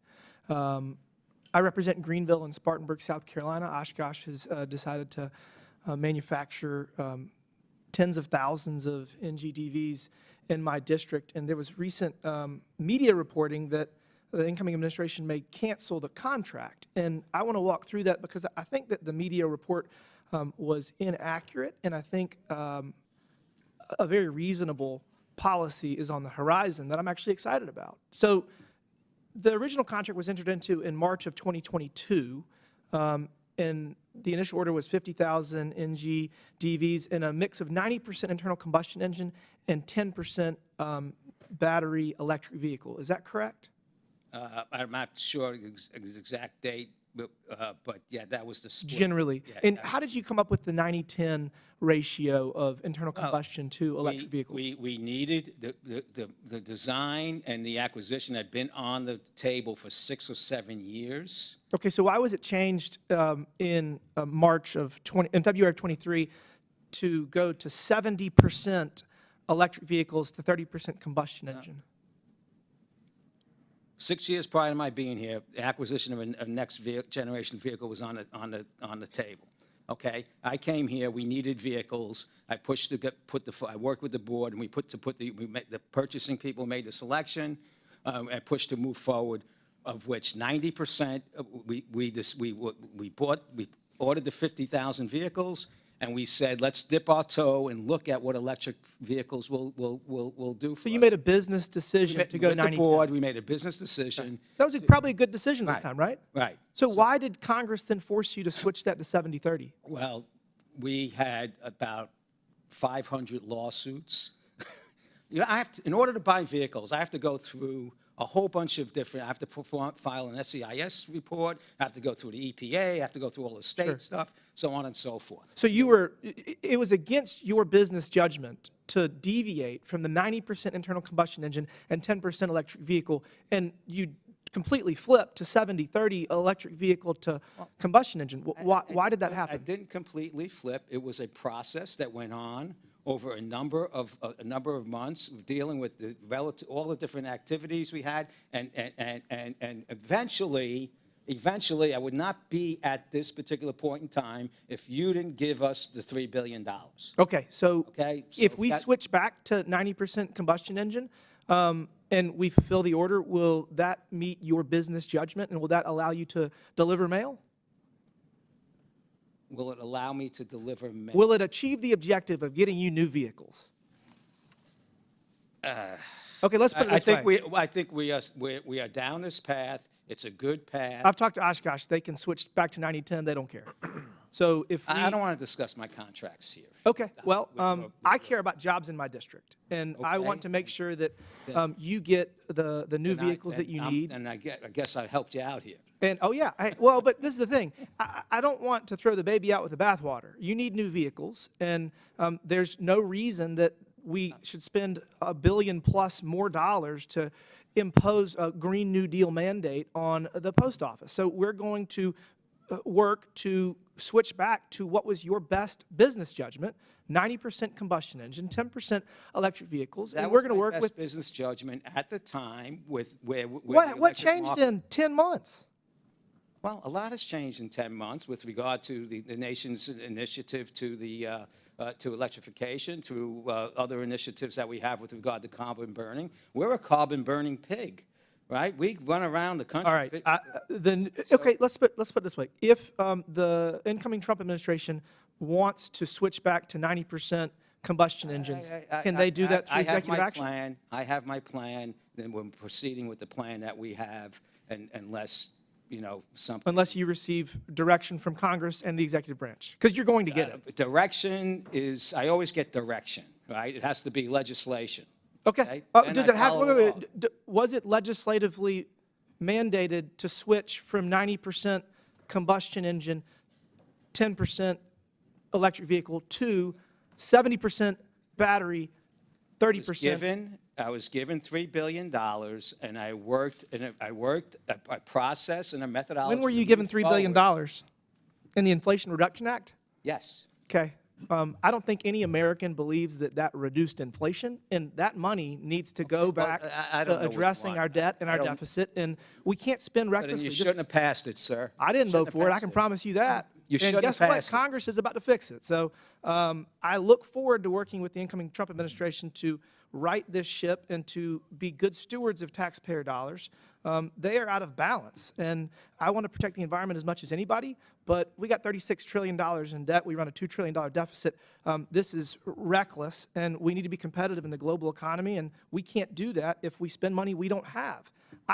I'm one of millions of Americans that had planned to purchase a house that can't because my 2.5% mortgage is looking up at a 7% interest rate. So this had consequences. It hurt the American people, and we're going to fix this. So with that, Mr. Chairman, I yield back. Thank you.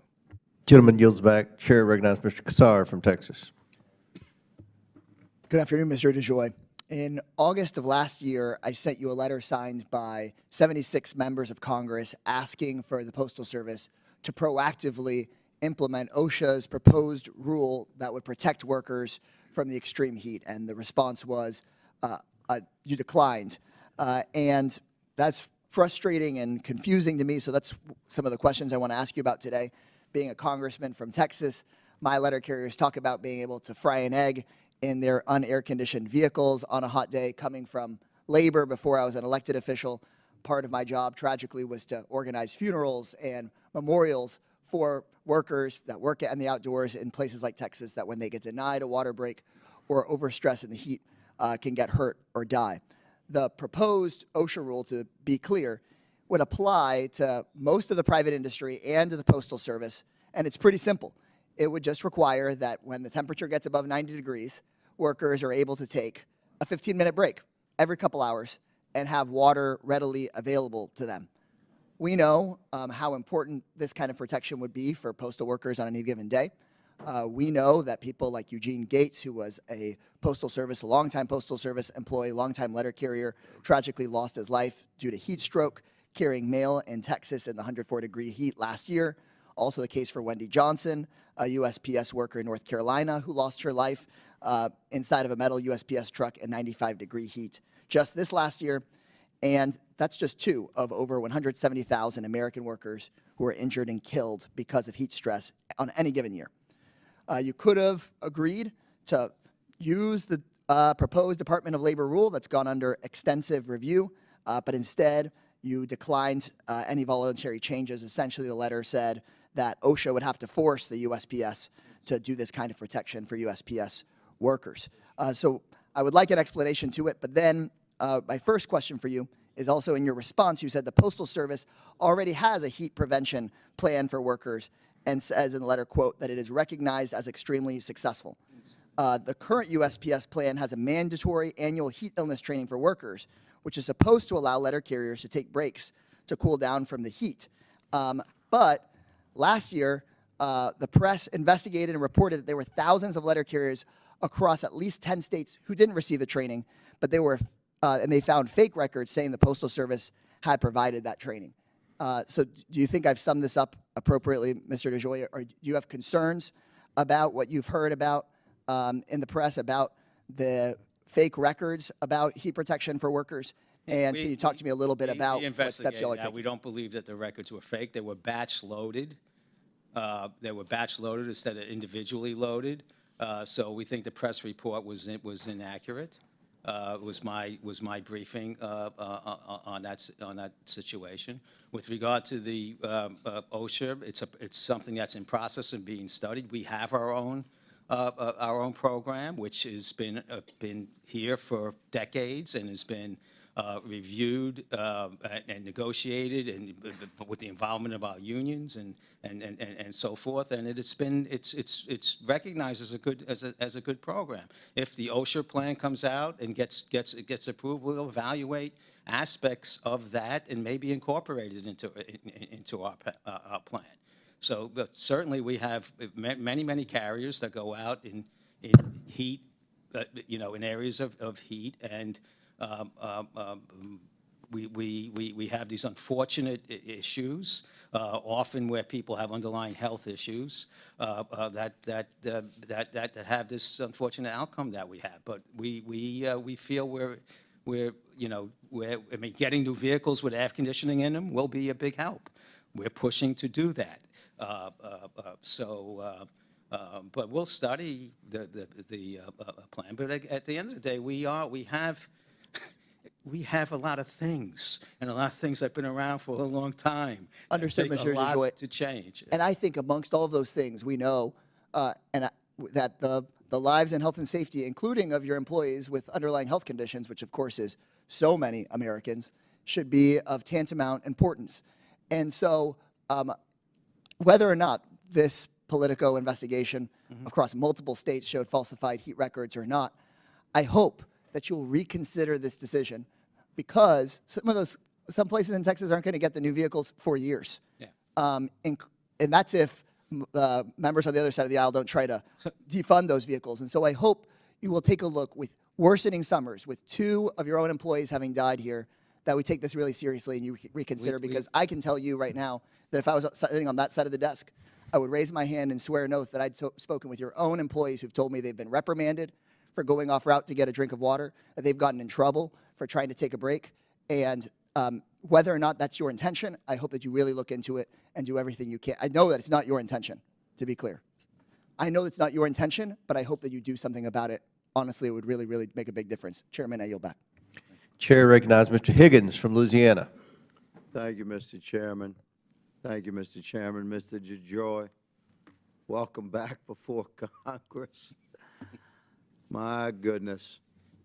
Mail delivery, I think all of us should acknowledge, is a very personal thing. And therefore, as representatives of our constituents, we receive, all of us do, 435 offices.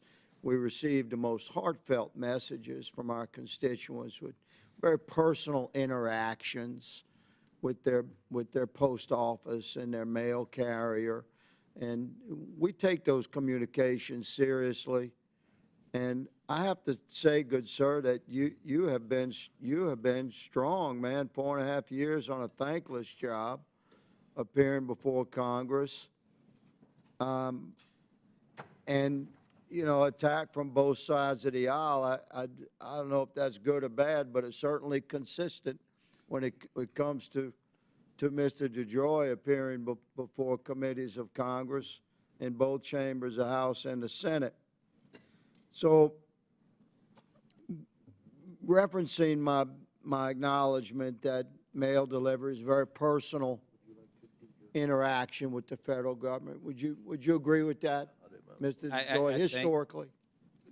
I think it's, there's a quality auditor at the end of every delivery. Into the mic just a little bit. There's a quality auditor at the end of every delivery, which is your everyone's constituents and my customers. And I'm just saying that, like, especially for, say, our elders, many of our elders across the country whom we love and respect, their personal interaction with their government that they love every day is commonly limited to how they get their mail and maybe some brief exchange with their carrier. So of the kind of challenges my colleagues on both sides of the aisle face and on a regular basis from my constituency. I want to hear how you can deal with this. I have a small town of Henderson. It's under 2,000 people in my district, and in October of last year, they lost their contract postal unit, their CPU. So it had been considered the little post office in the town for a long time, but it was actually a private contract with the post office, and the guy retired. So we ended up with about just 50 or 60 addresses with no post box, you know, no delivery mechanism at their address. You know, they had no means by which to receive their mail other than driving to the post office in the next town over, and that's still the case. We have not been able to recontract with a new contract postal unit. I spoke with the mayor. I've been speaking with the mayor since then. His name is Sherman Collette, a great guy. We're trying to fix this problem. So I'm going to ask you, a cluster mailbox, I've looked up the prices, the nicest, most expensive ones to service, 60 to 80 people with smaller drawers and larger drawers would cost under 50 grand. The city has the land and has parking space at their, like the courthouse and the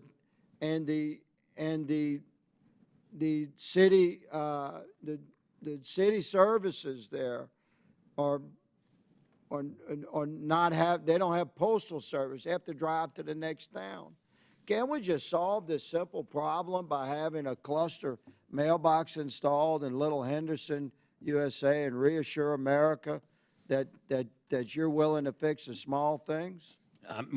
So, Congressman, we have my first, there's a saying, you do first what's necessary, right? And trying to get our internal system of operating and moving mail around the country is the first thing that I've got to work on. We are looking at our whole retail and a process, both in terms of large communities and small communities, and how do we address these things? And we have lots of... We have the answers. I mean, but put in a cluster box... Just install a cluster mailbox and deliver it right there at Town Hall. But we don't install cluster boxes. The developers or the cities and so forth, those are the people that do that. And then whether you get mail delivery there is another set of rules that I agree, are quite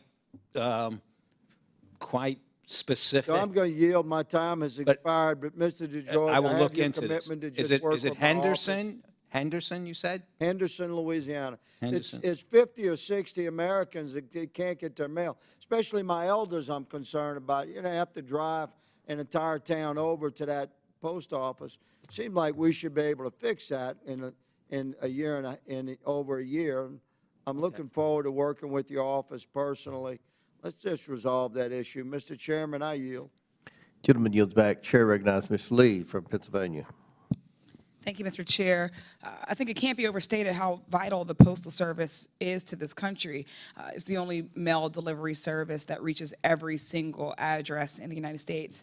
Yet what's being seen during Postmaster General DeJoy's time is slower deliveries, increased costs, poor and even deadly conditions for employees, and an erosion of trust in this institution. From what I'm hearing in my district in Pittsburgh, the Postal Service's unresponsiveness has added to that distress. Just this year, 15 of your employees working in my district reached out to my office with complaints of an abusive and hostile work environment. They came to my team because they had nowhere else to turn to at the Postal Service. They had made their complaints, they'd gone to those above them, and they still got no help. Those workers sent letters to every one of my office locations because they were so used to being ignored and unheard. It's completely unacceptable to have so many employees reaching out for help and for no one at the Postal Service to do anything about it. So my question, Mr. DeJoy, is do you have a formal process to address employee complaints? And is it just being ignored, or do you have a way to address these issues? Congressman, we have, the Postal Service has longstanding practices of how to deal with complaints within the organization, going up through my organization, or if there's harassment or other things like you're saying, to go just pick up the phone and call the OIG. So they were ignored. You have the processes, but they were ignored. I don't know what incidents. You need to give me more specifics. I doubt that they were ignored. Okay, well, I doubt that any of my constituents made that up, but I will definitely connect our team so that we can get those directly to you. We would actually love the opportunity to do that. Can you commit to approving and creating a process or outlining us what it is and actually listen to take action to improve the working conditions of Postal Service employees? I have converted over 100,000 people to full-time positions. I have made the workplaces significantly better in many of our operations. Mr. DeJoy, I'm really sorry, but your employees do not agree. I bet you a bunch of my employees do agree. Well, the ones in my district don't, so I will not speak to ones outside of my district, but the ones that we've spoken to in my district 15 you're talking currently don't. I'm certain that we can get more, and of course, we will direct them right to you. Okay. Thank you so much.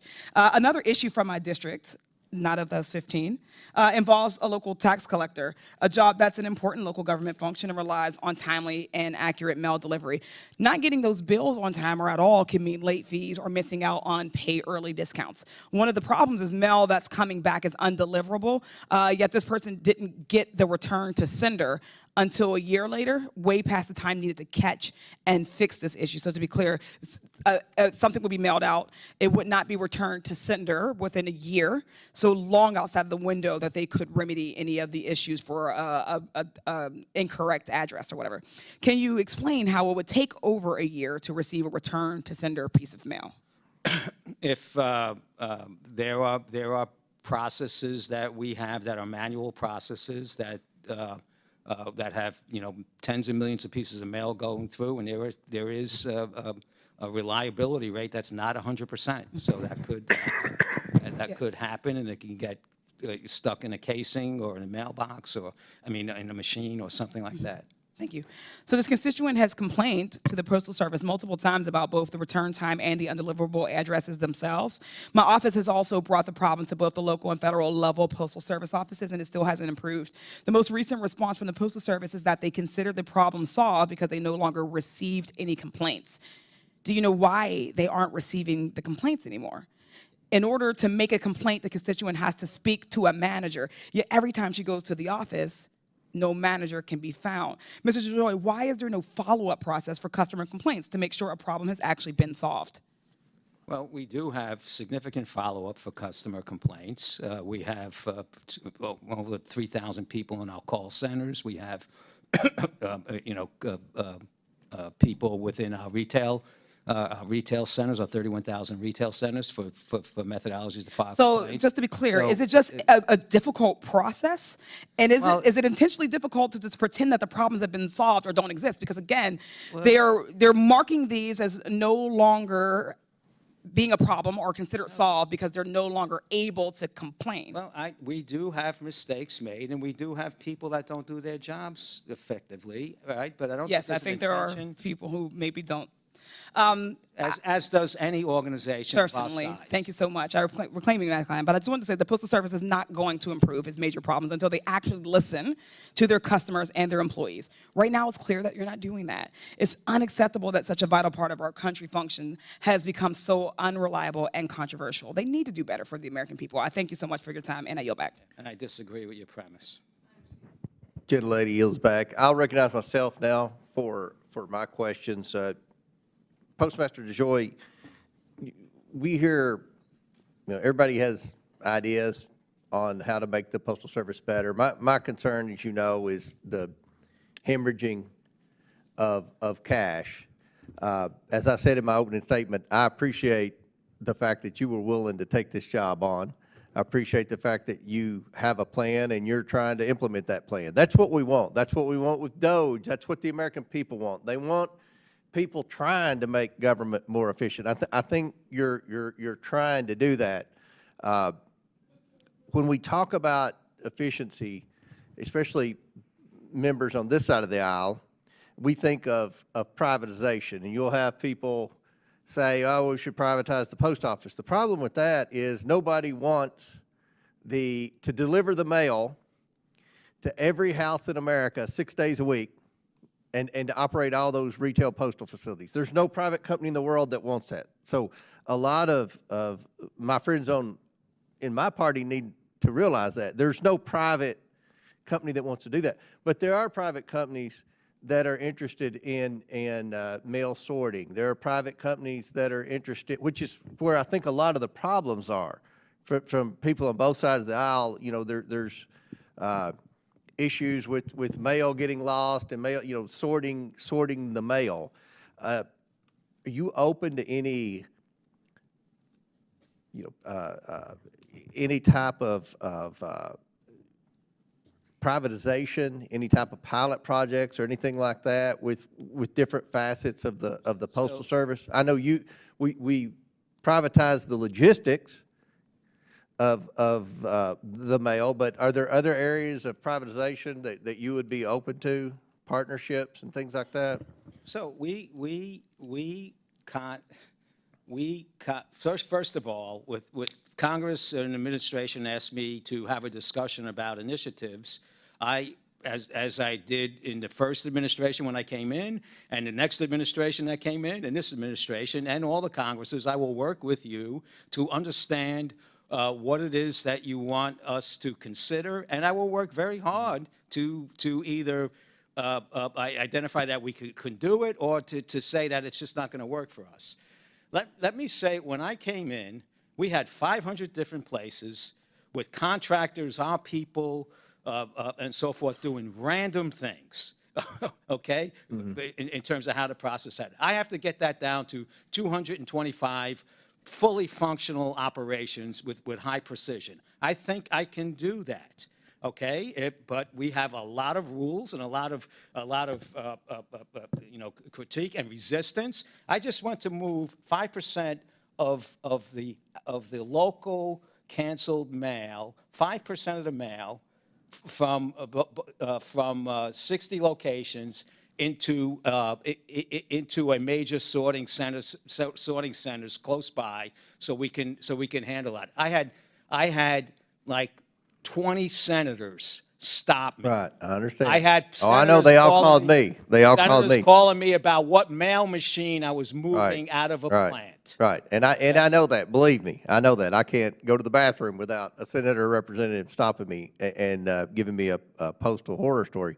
But at the end of where we are now, do you think your reorganization plan's working? Do you think that we're going to improve performance and cut our losses? I mean, the goal of the Postal Service is to break even, and we're not doing that. We no longer have a monopoly. We have an obligation. We have $39 billion. I know as much about it. It costs us $75 billion to deliver it. I have to reduce the $75 billion to 70 or something. I have to grow our package business. I got to move everything together. That is the deal. I think that we can be vibrant. We can serve the American people. We can cover a lot of our cost, okay? And then we could look at things in the Congress that I have $10 billion of unfunded mandates, things that you require us to do that cost us money. Well, in our postal reform bill that we passed in a bipartisan manner out of this committee, which became law, we provided funding, and we changed a lot of the liability obligations that you had, and we've tried to help the Postal Service. And it's been it's been disappointing, Yeah, the but you also losses. mandated that we deliver to 167 I million addresses understand. 6 days a week. Do you know what kind of cost that is?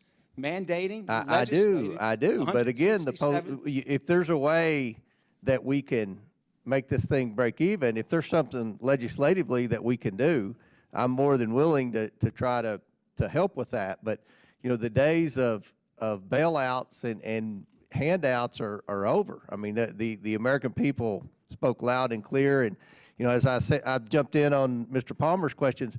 I worry about that EV money sitting around, that it may be clawed back. I think there are lots of areas where there's going to be significant reform over the next 4 years, and there are, I'm just, I'm on your side. I'm the advocate. My grandmother spent her career as a mail carrier in Ribble and Spring, Tennessee.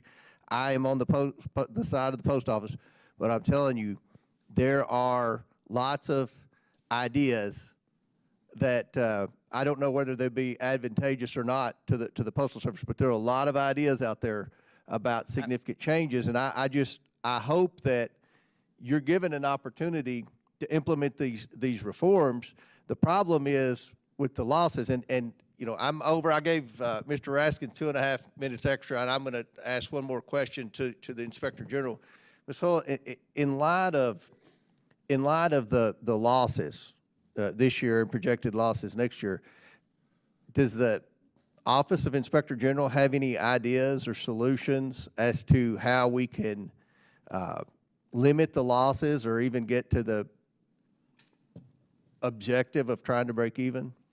We've done some work, particularly in our research area, where we've identified where some of the costly obligations that I spoke of earlier relate to the Postal Service, particularly around the retirement funds in that area. We're also doing some research work that should come out, I think, in the spring or early summer on other posts around the world. The problems the Postal Service has experienced are not specific to the United States. Posts around the world have struggled. Well, are postal rates too cheap?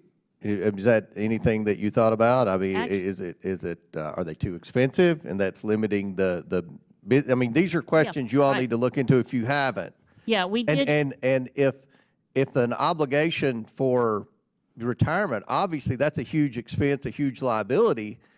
Should we be hiring more people at the Postal Service? I mean, are there private sector solutions? These are things the IG's office needs to look at. And again, I'll say this: this committee has jurisdiction over the Inspector General. I have found there are good Inspector Generals, there are average IGs, and there are poor IGs. And we're trying to work with the new administration on identifying which is which. And so we need the IGs to work with us, because finally, this town is fixing to get serious about being more efficient. So we'll be in communication with that. Definitely. My time's expired. Look forward to meeting with your staff on that. Okay. Yes. Mr. Chairman, could I just ask you that you piqued my interest with the comment about the IGs. Is that something that we're going to do as a committee, looking at the different IGs? I mean, if I keep up with your correspondence and stuff. Yeah. I mean, if there are issues with IGs, we can certainly talk about it. I mean, there are, I think there are good IGs, just as I said, there are bad IGs, and there are some IGs that have never been given information that they've requested, like the SIGI. Yeah. Like the cigar IG. Yeah. Well, I'm delighted to hear it, and I would love to participate in that with you. I know our members are very interested in making sure we get the good ones to stay. All right. Chair recognizes Ms. Presley. Thank you. The United States Postal Service is much more than a delivery system. It is a lifeline. People depend on it for medications, checks, ballots, and much more. But Mr. DeJoy, your leadership has placed this lifeline at risk. Your decisions to diminish services and consolidate processing plants have had devastating impacts on my constituents in the Massachusetts 7th. One constituent from Somerville reports missing checks and legal documents, describing how she repeatedly contacted USPS only to have her cases closed with false assurances. I ask unanimous consent to enter into the record this constituent letter from May 2024. Without objection, so ordered. Another constituent in Grove Hall waited for time-sensitive letters regarding her Social Security disability benefits that never arrived. I ask unanimous consent to enter into the record this constituent letter from August 2024. Without objection, so ordered. These are not isolated incidents. More than 80 Roxbury residents signed a letter to my office regarding the understaffed local post office. Here is an excerpt. It's common for customers to have to wait 30 to 45 minutes for service, and frequently no one is at any of the windows. The building often feels abandoned. They go on to describe delivery services and issues. Mail service in the surrounding zip codes has been similarly terrible for years now. Despite truly wonderful mail carriers, we frequently experience issues such as mail delays of 2 to 4 weeks, lost mail, misdelivered mail, and mail left outside of mailboxes.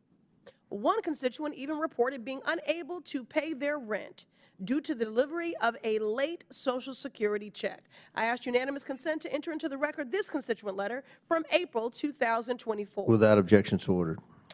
Mr. DeJoy, maybe if Congress should pass a law that forces you to receive all your income and prescriptions via postal mail, would you think it acceptable to have to wait a month or more to pay your bills or to take your medication, yes or no? Do you think it's acceptable, yes or no? I don't think it's acceptable. Okay, thank you. And I'm just curious, having listened to your testimony earlier today, and since you agree this is not an acceptable cadence of service, what grade would you give yourself? I would give myself an A.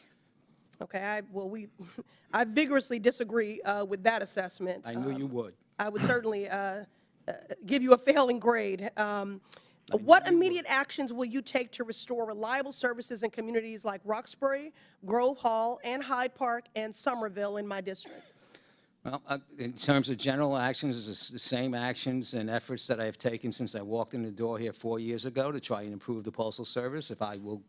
My staff will take down the names of the cities you asked about, and I will look into them specifically. All right. During unannounced visits to Roxbury and Grove Hall branches, I want to transition into workforce for a moment. I saw firsthand that workers are demoralized and under-resourced, leaving communities underserved. I'm grateful to the American Postal Workers Union for raising the alarm on this and standing up for their members. On your watch, Mr. DeJoy, the USPS has been undermined across the board and even prompted audits of postal operations throughout Boston neighborhoods. Ms. Hull, after complaints from my office and others in the Massachusetts delegation, the Office of the Inspector General, in fact, launched an investigation. I look forward to reading that forthcoming report on these audits. In the meantime, how can my constituents who continue to struggle unjustly with USPS services when they have concerns around where should they communicate? Via hotline, website, or other means? Yeah, our hotline is definitely open and available. We get a number of hotline complaints, probably this last year about 350,000 complaints. We use those complaints. We obviously can't respond to every single one, but we use data analytics very effectively to identify hotspots around the country. What is the hotline? Our hotline, you can go to our website at uspsoig.gov, and there's a hotline form. All those complaints come in, and we look at all of them using data analytics to identify where hotspots are occurring, and use that to inform where we do audit work and investigative work as well. All right, thank you very much. You know, it is, in fact, the collective action of my constituents and those from communities across the Commonwealth of Massachusetts that brought attention to these issues, and I'm proud to stand alongside them. And Mr. DeJoy will keep the pressure up until we see a restoration of equitable, reliable services, because every community deserves exactly that. Thank you, and I yield back. Chair, now recognize Mr. Clyde from Georgia. Thank you very much, Mr. Chairman, and thank you for waving me on. I appreciate that very much. Postmaster General DeJoy, I'm not here to blast you, okay? I'm here to try to make things better as best we possibly can. But first I want to talk about a little bit of frustration that have come from the folks in my district, and so you'll just have to bear with me just a moment, sir. All right. As you can see in this chart behind me, when the consolidation of the Palmetto facility in Georgia occurred, postal delivery rates went from over 80% down to 36%, and now up as of July, the last data I personally have, we're now up at about 76%. So from the bottom at 36%, you know, going up to 76%, that's a 40% increase. And thank you for putting resources into that effort. We highlighted it, and it's getting better. I appreciate that. Back in August, I wrote a letter to you when things we're still not where they should be. And it talked about the Postal Regulatory Commission and the fact that in this entire consolidation effect or effort, we hadn't seen the post office reach out to the PRC to get an advisory opinion. Now, I will tell you that my letter went to you directly on August the 13th, okay? By chance, did you read that letter? I don't remember, sir. Okay, all right. A lot of letters. Well, I will commend you on this. We got a reply on August the 22nd. I don't think any agency has ever replied to Congress that quickly, and so thank you for that. Now, my concern, though, is that the person who actually signed the letter, the reply, was Mr. Scott Kennedy, the government relations representative, and not yourself. I would much have preferred your signature on this response, but it talks about acknowledging that a Postal Regulatory Commission advisory opinion was not sought, okay, and that they would be doing that going forward. Do you find, I mean, is a Postal Regulatory Commission opinion, is that important to the post office? It's required. Yes, it is. You're right. We think we're going to have some significant changes in service on a national basis. Okay. This was not intended to be a significant change of service, as consequential as it became locally, but even such, it was not on a national basis. It would not. I put a $500 million plant in Georgia. We had I have 18,000 workers in Georgia that work in some of the worst facilities I've ever seen in my life, and I've been in a lot of places around the world looking at facilities. And this is what we intended to try and fix. Mm-hmm. And we had significant issues unrelated to the plant, and it was awful. I agree. But in the long run, we will have great service in all of Georgia because we're touching 6 or 7 different plants down there. Okay. Do most post offices still have a slot that say local mail only, and is that mail itself processed at that post office for local delivery? No post offices actually, other than an election and extraordinary measures. All mail that's collected at post offices go to someplace else to be processed. Okay, all right. This is a text message from one of my constituents directly to me, and it says, is there anyone in your group of folks that can put a knot in the tail of the Postal Service about the poorest possible service being provided to us? I cannot get a bill paid or bills received on my end on time for anything in the world. He says, I'm not sure what the issue is. We and many others around here get our bills late. Our payments we make don't show up to the places we mail to, and we personally get rent checks that are mailed to us from across town that will show up a month late. It's absolutely terrible. Not just a small issue, but huge. Even our tax commissioner said to pay taxes online because of the issues with the mail. All right, and so I'm trying to figure out a way that local mail can be delivered locally where it doesn't take a month to get local mail. And I would like your input as to how we can make sure that happens. Georgia has had, especially in the Atlanta area, has had the worst service in the Postal Service for many, many, many, many years, which is one of the reasons why we chose to, it was a growing state, we chose to put the significant investment in this particular area. As part of this transition, we're having problems, but we're also cleaning up a lot of those types of things that were happening in these 10 separate facilities and so forth. We are very committed. I am very committed to getting, Georgia, all these locations to follow the service standards that we're seeking now to change, because the service standards that we have are not achievable. For the dollars that we have to spend. And in fact, I think they're kind of ridiculous.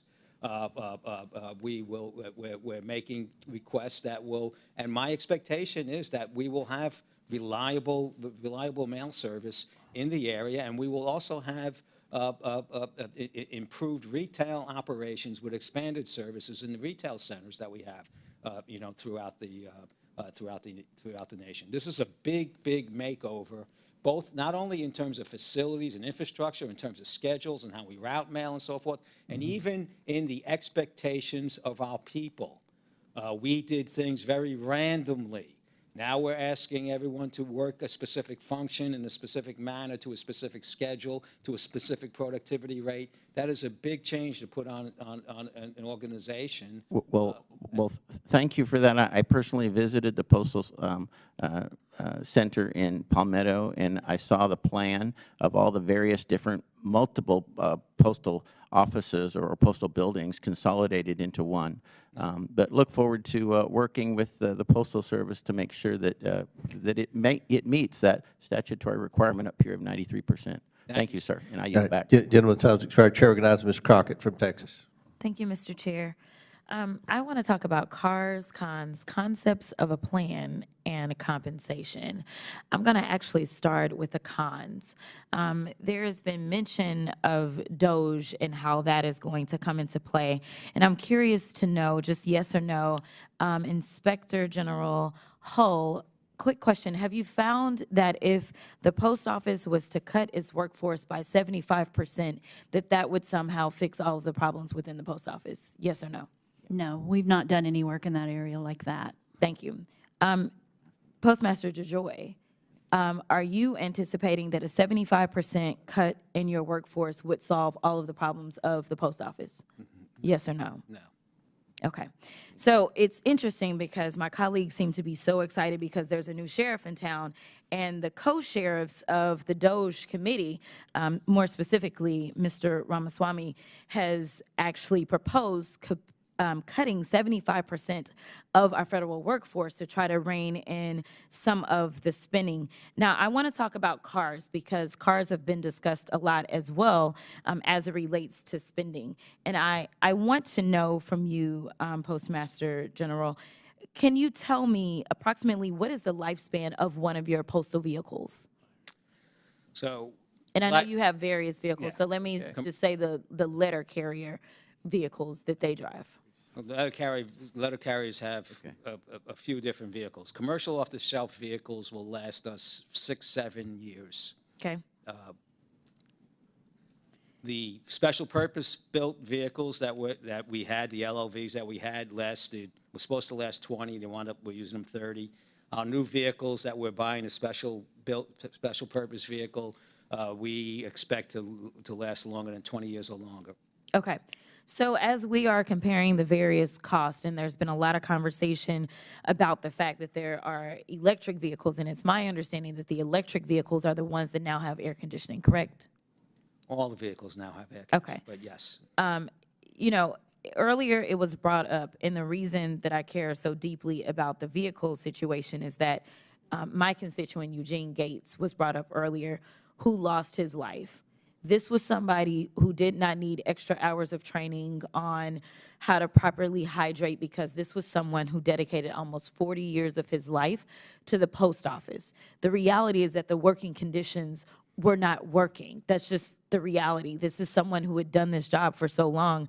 And I'm going to be honest, and I know that your office has received letters from us regarding Mr. Gates, but I am concerned, as my colleague, Mr. Kassar, laid out, that we still haven't figured out how to modernize and make sure that the working environment is going to work for our postal employees. So for instance, as you are rolling out these new vehicles, have you decided on a way to prioritize where these vehicles are going to go? And does that overlap with the areas in which we know, say, experience the most extreme heat conditions, such as in places like Texas? Have they been prioritized? Yeah, so we're not filling the whole need, right? So there is a process of replacement of vehicles that. Let me, and I'm gonna have to cut you because I've got to get to a few more things and I'm running out of time. So I'm just curious, are we prioritizing? Even if it means that you're going to swap out, let's say the vehicles aren't necessarily up for being swapped out in Texas, but we know that in another area, they don't experience the extreme heat, so we move those vehicles, those areas, and make sure that the vehicles that are going to keep our postal employees safe are put into those areas that they're needed the most. Has that been a consideration? We consider, a lot of the country gets heat, and I understand. We get extreme heat, is what I'm saying. I will get you the process. I would say that it would not satisfy you to see that just Texas is getting any special difference. We have a bunch of procedures that and plans that strategies that we had to deploy vehicles. Let me get those for you. Okay, I'd appreciate that. Okay. As it relates to delivering for America, it feels as if it's more a concept of a plan than an actual plan, because as you've stated earlier in your testimony, you had projections, and clearly those projections were completely off. But even as I've had my team, as we've sat here, really comb through and make sure that we didn't miss it, delivering for America, correct me if I'm wrong, does it deal with drones at all? No. Okay. So when we're talking about modernizing, do you not believe that it would be incumbent upon your organization to consider something like drones? Because as I've stated before, not only do I currently represent urban Dallas, Texas area, but I lived in East Texas, and I know what it looks like when you're trying to deliver, say, in rural America. And I know that there are other organizations that are doing things such as drone deliveries, which, number one, if you don't have the workforce that you need, it is very helpful. Number two, it's a lot more efficient, because now you're talking about homes that are separated so far. And as you've heard from some of my colleagues in rural America talking about the delivery problems, I don't know how we can talk about modernization of any part of federal government and not talk about drones. We talk about it when we're talking about the border. We talk about it when we're talking about our military. And I'm just asking that if we are going to talk about a plan that really is looking at modernization, we look at something like drones, especially if DOJ gets their way and they start to get rid of some of your workforce. This potentially would be something that you would need. And the final thing that I have to say, I know I'm a little over, but I'm just asking for a little bit of leeway, is on the compensation piece. I will be honest with you and tell you that before walking in today, I was completely unaware of the fact that your compensation was so high. All I know is that as it was laid out before, your compensation has gone up approximately 17% since you've been in this post, and you consider yourself to have a grade A. I'm just curious to know, on average, when we look at our postal workers, such as workers like my constituent Eugene, who had been with the post office and literally gave his life of service to the post office, and he had been there for almost 40 years, on average, are we seeing that there's an increase in compensation to the tune of approximately 17% in the same time span as you've been with the post office for the average postal employee? I think that over the last 4 years, and I mean, I don't know that it's a relevant comparison, but I think wages have gone up about 15%. Okay. And my final question, really quickly, is that Look, I'm sorry, Ms. Crockett, you've gone 2.5 minutes over. We'll let you submit that. Okay. All right, thank you. Chair recognizes Mr. McCormick from Georgia. Thank you, Chair. It's very kind of you to bring me on to this committee today to ask some very tough questions on a tough situation that we have right now. My home state is Georgia, last in services rendered right now. I know you know that we dropped below 40% on time, and we're now up to 75%, which is kind of an achievement, but nowhere close to where we need to be. My personal experience in the last year is I had 2 certified letters, one to me from my tax returns from 2 miles away, certified, that took 4 months and a congressional inquiry to make it to my house. 4 months, certified. The other one, I sent a letter to approximately 11 miles away to an address I've sent plenty of things to. I certified it because I was worried about it. Worried about it because that was a check made out to somebody else, certified. The due date came and went. I went down to the post office, asked, where's my letter? They didn't know. And then when it finally came back to me as undeliverable to this address, which they can't explain still, I got charged $6 for a letter to be certified that couldn't be delivered, and there's no explanation. When I asked to see management, I said they can explain it to me. They didn't have time for me. I came back later, I said, can I speak to them as a congressman to try to help them fix this problem? You know what the response was? We don't have time. I'm glad you took time to be with me today, because I want to address this from a personal and a non-personal issue. When you talk about the future of the post office, I used to, as a little kid, literally say the post office is the one part of the government that I trust. On-time deliveries, they don't lose stuff. In the last 4 years, your reputation has destroyed that. On your watch. Destroyed that. Businesses, almost every single business I know that wants to send a check out won't use the U.S. Postal Service anymore. I won't use the U.S. Postal Service anymore. That's on your watch. The two major decisions I've seen you make, which is on the distribution centers and on employee hiring, have done nothing to mitigate this in real-time ways.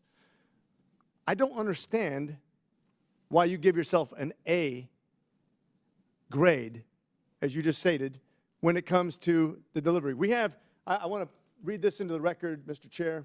This is a letter from the entire Georgia delegation. Without objection, so ordered. Thank you. And your response, which I appreciate the response from your staff.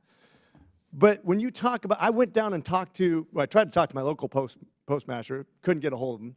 Even when I stood there and said, just tell me when I can, I'll leave my number. Have him call me back. Never called me back.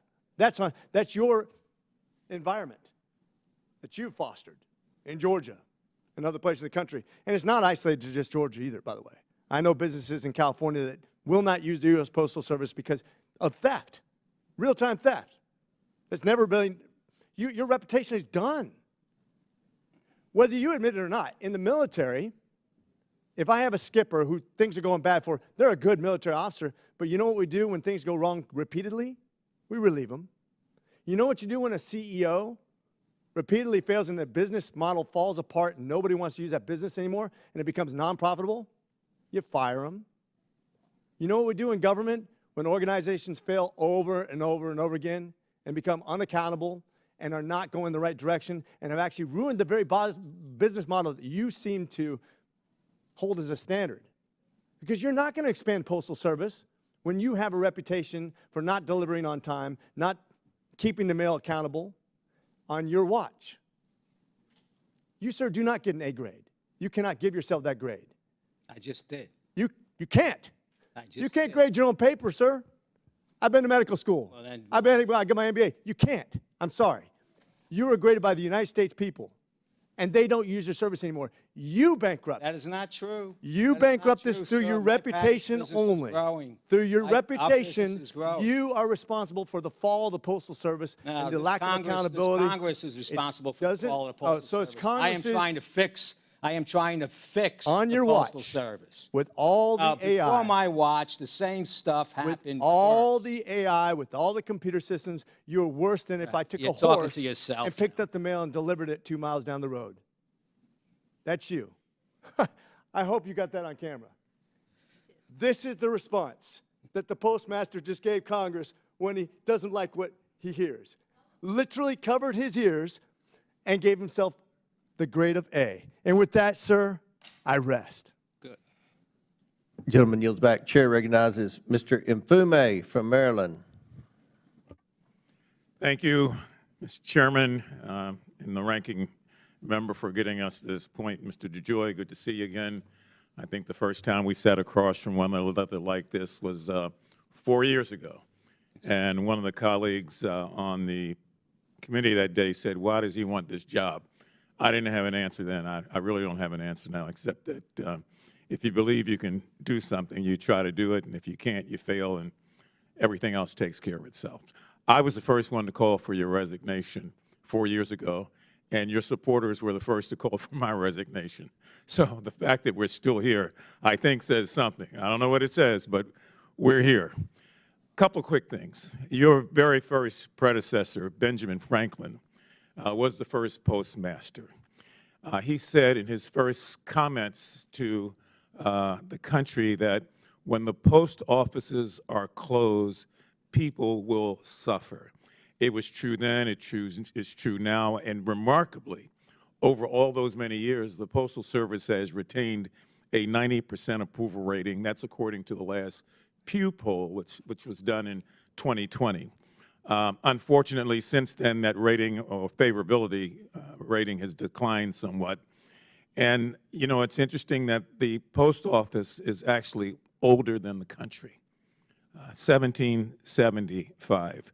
So what you hear today, and I think what you heard over on the Senate side the other day, is an effort for a lot of representatives and I guess senators to express what we hear a lot of times and what we try to do about it when we get an opportunity to talk to you. Now, I didn't come here with gloom and doom. I want to say that I've been very active in interacting with your office. Whenever we have a problem, I'm on the phone. I've got a staff person. We've got letters going out.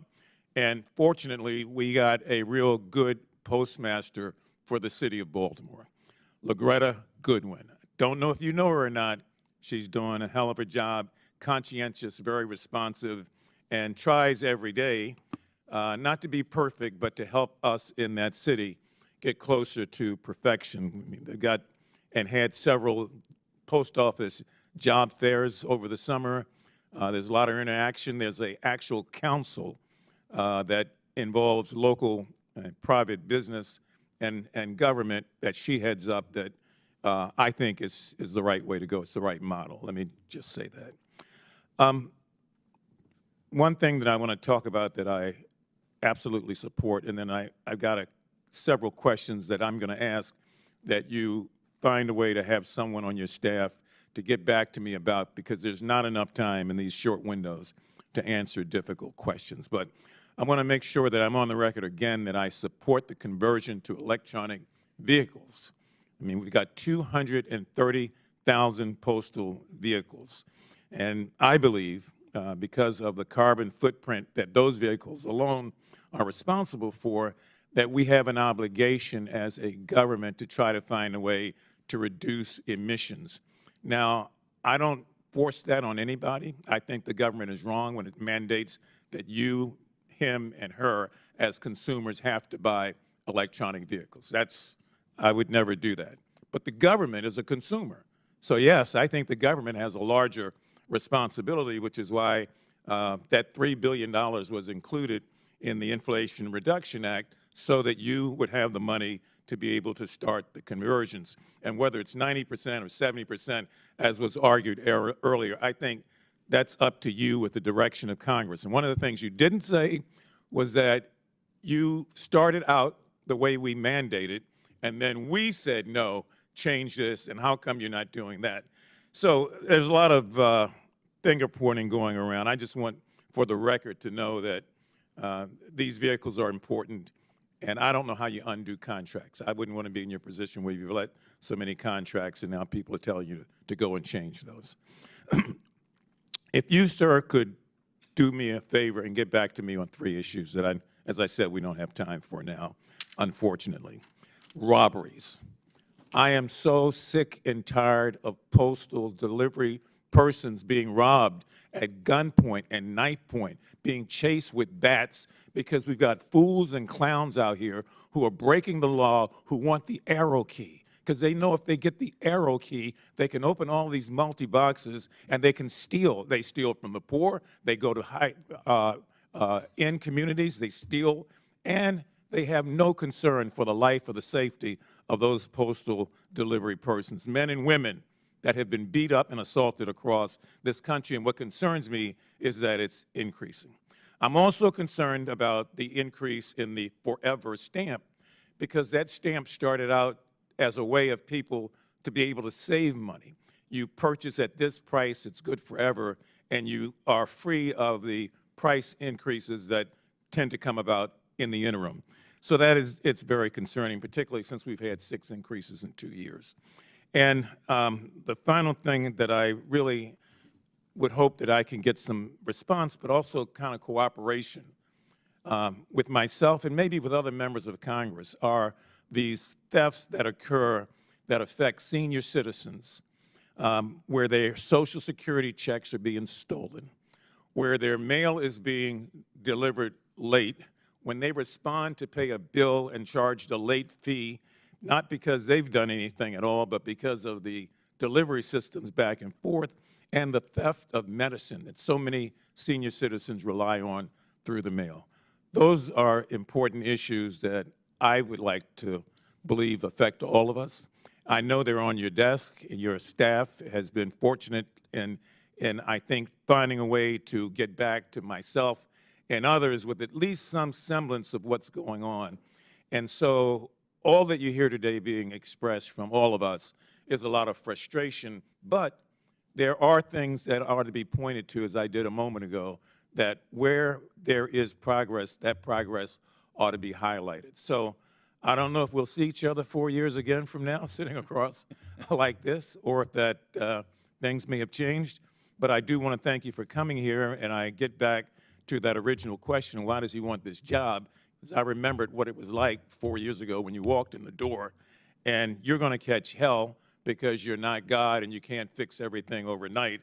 But understand that the frustrations are real frustrations from the people on this committee, Democrats and Republicans, who want to get back to that 90% approval rating when Americans trusted the Postal Service more than any other fixture of government. I yield back, Mr. Chairman. Thank you for the time. Chair recognizes Mr. Langworthy from New York.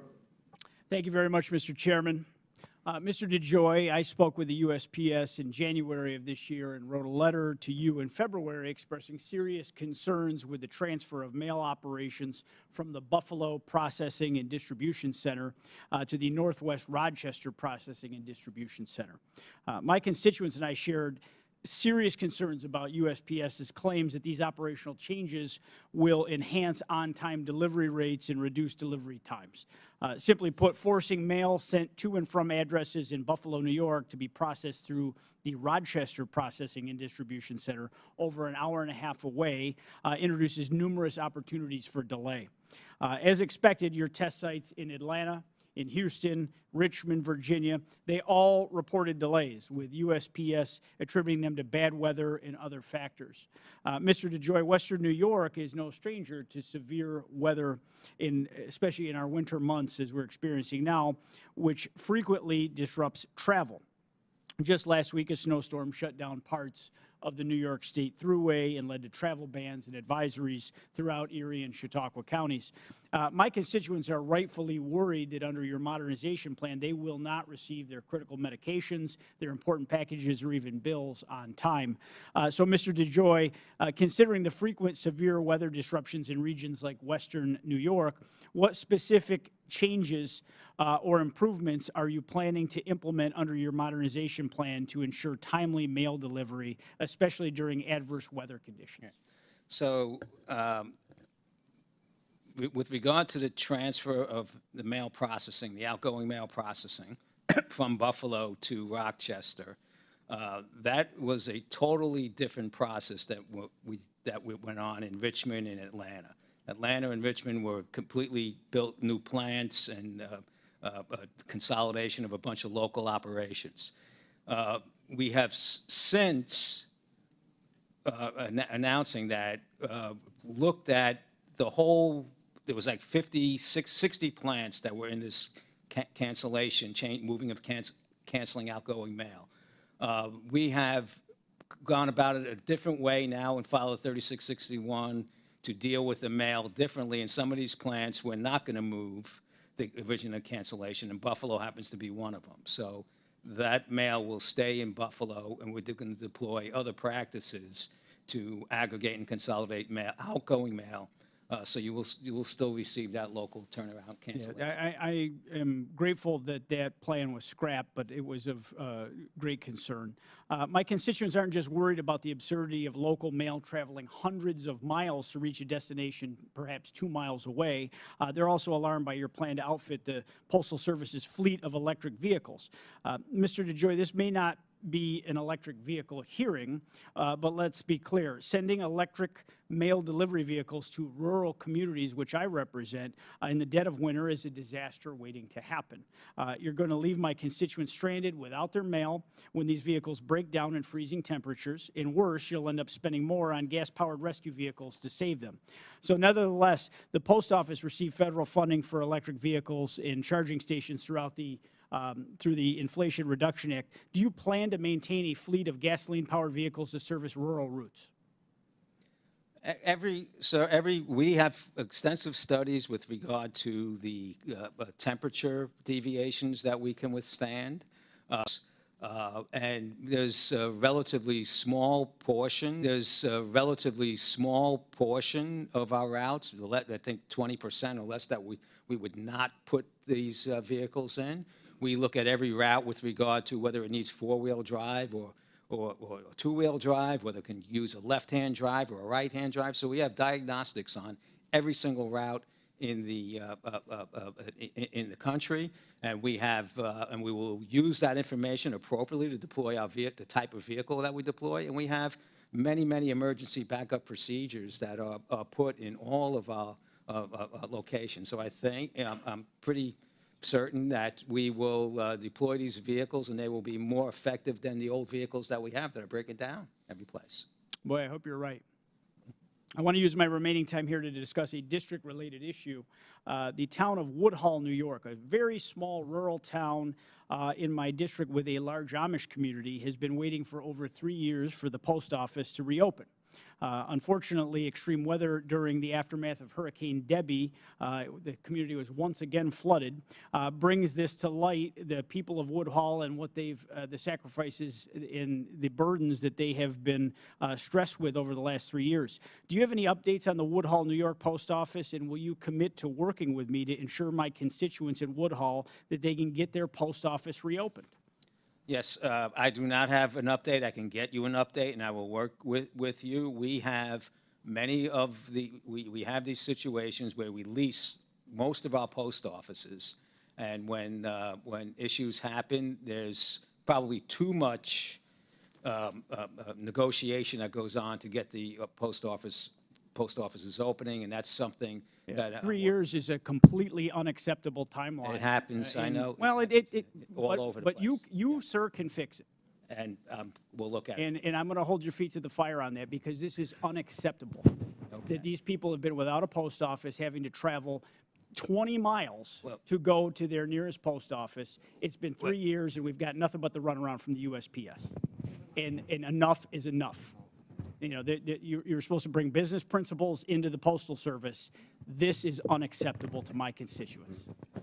And all of my colleagues here understand the importance of the U.S. Postal Service. Our constituents rely on the USPS to run as efficiently as possible, and I hope that USPS is doing everything in its power to ensure that all Americans receive their mail in a timely and efficient manner. And I really hope that you'll take some of what I had to say into account. Thank you, and I yield back. Chairman, a gentleman yields back. Before I recognize Mr. Talib, I think Mr. Mfume has a request. Yeah, I have a unanimous consent request, Mr. Chairman. Mr. DeJoy, I wrote you back in June. I'm sorry that I didn't bring this up earlier, requesting assistance of UPS for the Parent J. Mitchell Postal Building. It's a facility that has been standing since 1966 in dire need of repair, expansion, or relocation. And it's the gateway out of Baltimore City to Baltimore County. So it's a January or June 27th letter. I ask unanimous consent, Mr. Chairman, that it be entered. Without objection, so ordered. Thank you again, and thank Mr. DeJoy. Chair now recognize Mr. Talib. Thank you so much. It's not just, of course, our Amish neighbors, but it's even communities like the city of Detroit. And if you can, Postmaster General, I don't know if you have a pen on you or anything. Can you write down this? It's called Joy Field Station in Detroit. Everybody, great. Everybody's writing it down. It's been years that I have been, trying to have you all move with urgency about the lack of staffing, the fact that my residents are getting mail every other day there. And again, I don't think it's because our workers there are not working hard enough. I really think it's some of the changes that have been happening. And also, kind of to piggyback, I think one of my colleagues mentioned about how to actually put complaints forward and where does it go. It's changed. And it's really become very much a struggle for many of my residents that rely on the Postal Service. So Joyfield Station, please. We need to talk about what's going on there. Postmaster DeJoy, what is universal service obligation? What is that? Well, it's it's undefined, relatively undefined. No, I think it's already set by Congress, right? A long time ago. Yeah, well, it's still law of the land. So it's actually binding standards for prompt, reliable, affordable services, correct? As I said, undefined. Yeah, no, it's pretty defined. If you want, I can get the law, get the standards No, for you. But it's actually part of your job to know what that is. So my question then is, what are we doing to fulfill the universal service obligations under the U.S. Postal Service? Everything. Right? First of all, the recent legislation put into the universal service obligation, as far as I see it, delivering to 167 million addresses 6 days a week. We are investing. We've committed over $15 billion into repairing the horrible conditions that we had, equipping our facilities, equipping our carriers. I understand. Postmaster General, it's very rare when you see both sides of the aisle in this committee actually agreeing. I don't think when it concerns It's postal still delayed. There's issues, but I'm telling you, it's delayed. People are seeing some of the changes with your 10-year plan actually result in some really extreme cases where folks are not getting their mail. But it's really important. So yes or no, will your 10-year plan lead to closures of any more of the postal facilities that our constituents rely on? How many more? Well, I know you closed. I have not closed any retail centers. Did you close 200 mail processing plants? I have not closed 200 mail processing. 200 mail processing plants you did not close? No, I didn't do that. Okay, let me tell you, what is this about 200? So are you planning to close 200? I'm planning to open bigger buildings and consolidate. What they call the mega plants? This is important for my colleagues. So 60 mega plants that you want to do? We'll have 60 regional processing and distribution centers and about 170 local processing and distribution centers across the nation, and we're closing about 180 annexes that did random things around the country. Yeah, so I read I don't know, in somewhere in Wyoming, did you hear about this? Where they have to go as far as like Denver to get their packages if they weren't home, and the Postal Service came to their door, knock, knock, they weren't home, they have to travel 45 minutes away to go get their package? Not aware of that. Not aware of that. Okay. Post offices all over Wyoming. I understand. Something is happening, though. General DeJoy. Something has been happening for 20 years. Postmaster DeJoy, I know I've only been here 6 years. I've never gotten this many complaints about our Postal Service until you were became in charge. Okay. And trust me, I know our chairman and some other my colleagues are seeing the same thing. Not only are they directly impacted, but our constituents are obviously feeling the same changes. It's really important. This is an important question, and Inspector, I may ask you the same. Can you tell me the total cost of non-compliance with the American Postal Workers and Letter Carriers Union contracts? How much has it cost us in some of the non-compliance actions? More than it should have, but that's been going How on much? for a long. I don't know off the top of my head. This is Oversight Committee. You got to be. How much? Do you know, Inspector? How much did it cost us, that Postmaster DeJoy's leadership, in non-compliance in union contracts? I don't know the answer to that, but we are going to be doing an audit into that area upcoming this year. What is it, like 5 million? What is it? It's in the millions. It's in the millions? But it's been in the millions for a long time. DeJoy, at the beginning, the postal workers were like, okay, we see what you're going to try to do with this 10-year plan, yes or no? And then they changed their mind because they said, they're not in support of you. I don't know what you were saying. They actually passed a resolution calling for your resignation. Did you know that? When? The American Postal Workers, if I may submit it for the record, Mr. Chair, AFPWU, American Postal Workers Union Convention, adopts a resolution to remove Postmaster General DeJoy, September 16, 2022. Would you like me to get you the resolution, Mr.? I don't think they renewed that request in their last meeting. Can I send you this?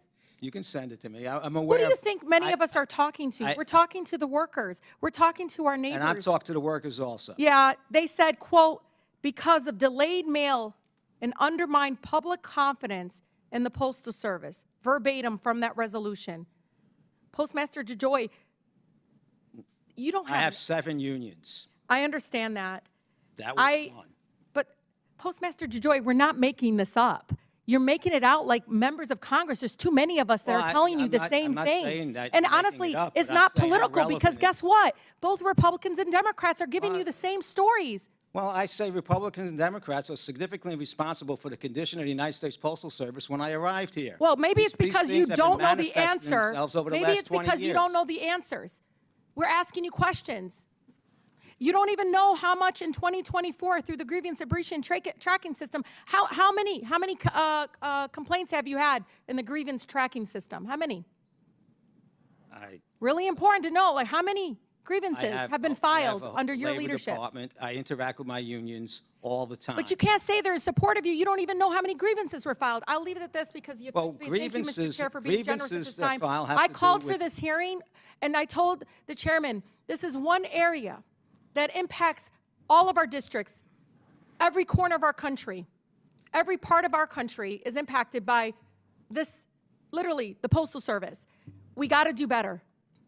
You are a public servant. You're not in the private sector anymore, Postmaster DeJoy. You have a higher standard. The public relies on you making the right decision. And please, for the love of God, They do you. for the love of God, put the universal service obligations in your office. Print it out. That is literally supposed to be your guidance to the standard.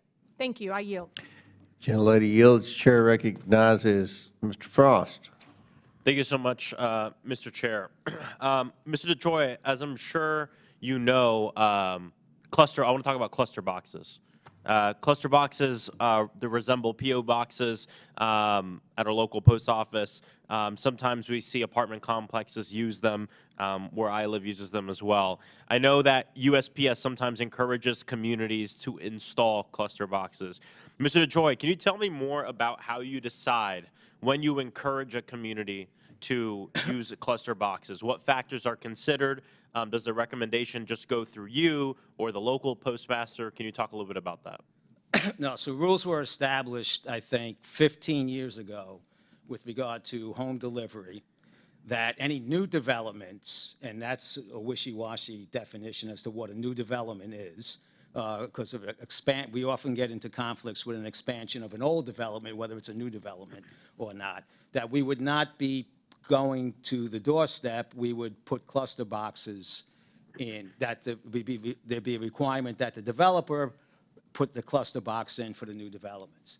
And that's been an organizational business rule for at least 15 years, I believe. Thank you. Ms. Hull, your office helps to make sure USPS is doing its job properly. Have y'all provided any kind of oversight, or do you know of any oversight that happens with the cluster boxes and the requests that go to communities on these? We have not done that in a while, I don't believe. We've done some work probably 5-6 years ago in that area, but I don't know that we've done anything really recently. I think it would be good to look into this, especially looking at patterns. The reason I ask is I have two communities in my district, Richmond Heights and Carver Shores. These neighborhoods have virtually no apartment complexes, yet they are being asked to consider cluster boxes. My neighbors in Central Florida and myself were concerned that the more wealthy suburbs of my district that are also spread out are not being asked to consider cluster boxes.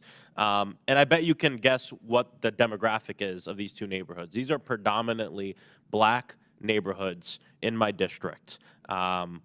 The Orlando Postmaster has been completely non-responsive to us in our office, reaching out multiple times to ask why these two traditionally black neighborhoods with pretty much no apartment complexes are being considered for cluster boxes, so people have to walk out of their damn house to go to the box to go get their mail.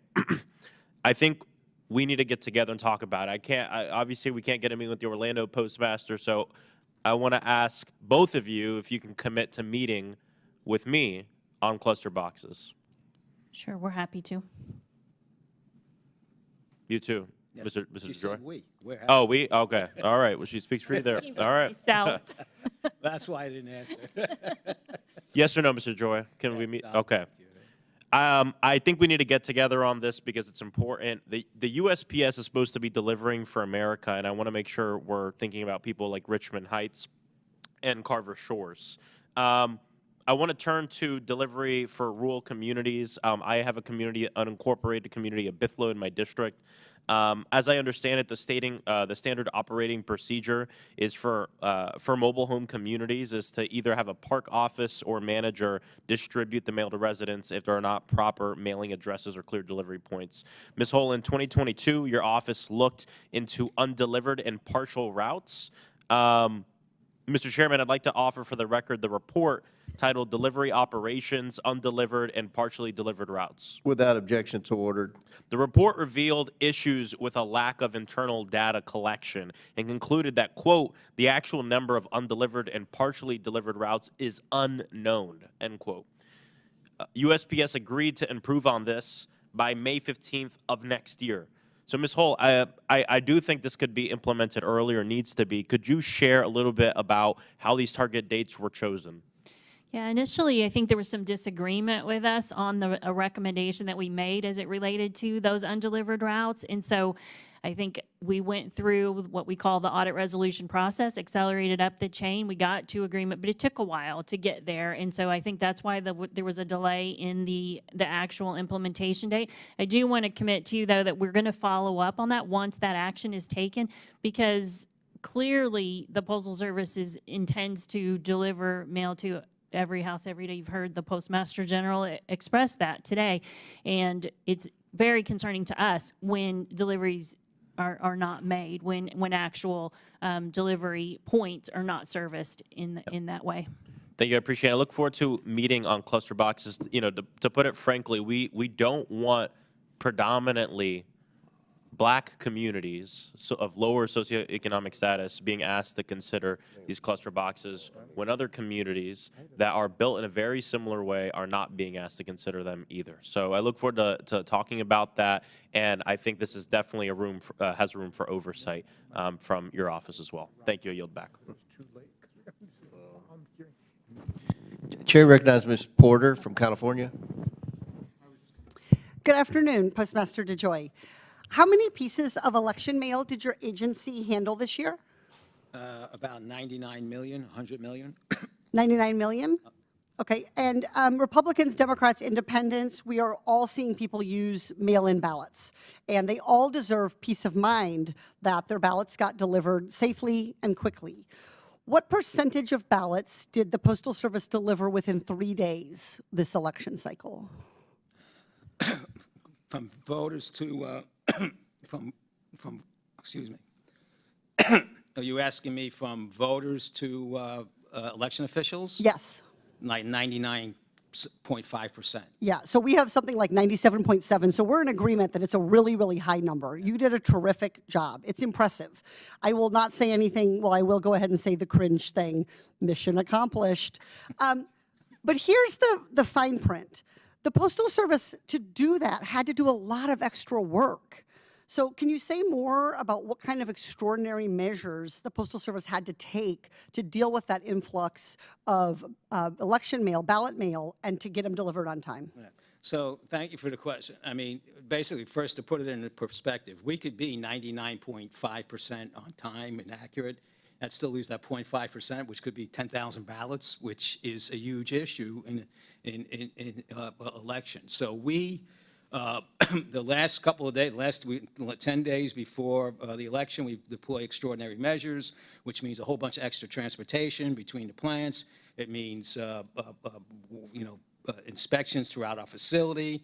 We work very closely with the Inspector General's team that's out there, constant meetings and review of everything everything's going on. And then when we get down to the post office, we actually never send the mail back to the plant. So we did about 2.5 million ballots where it came into the post office, got delivered, we hand stamped it there, and then sent it right back out. So it was delivered within less than a day. That is very non-standard process. That's very expensive, and it's very nerve-wracking. Yes. So what would make your job and the job of the hardworking people who work at the Postal Service, what would make it easier? How about a standard ballot box? Yes. Say it again for everybody in the back. How about a standard ballot envelope with a barcode on it? A standard ballot up with envelope. that? So one of the things those envelopes would have would be a USPS compliant barcode, which would make it easier and more quickly could scan all that. Having it clearly demarcated as a ballot, as official election mail, making sure the envelopes are not weird sizes, that the font isn't weird. All of those things slow down and add to the Postal Service burden. You have clearly are aware, Postmaster DeJoy, of my bill called the Vote by Mail Tracking Act.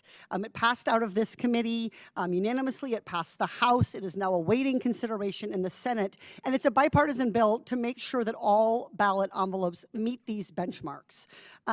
These design elements would really, really help make sure that we can get the election mail delivered efficiently and quickly. You support this bill? Yes, we provided the technical assistance in the design of the envelope and so forth, and we would support it. We think it's Yeah, so I really want to push the Senate to act on this bill in the remaining time.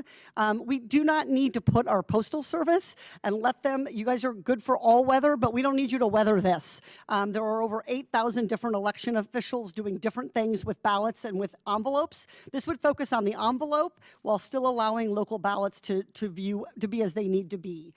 Senators need to hear from Americans that they want their ballots delivered quickly and that they stand with USPS in making it happen. So please let the senators hear you on this bill.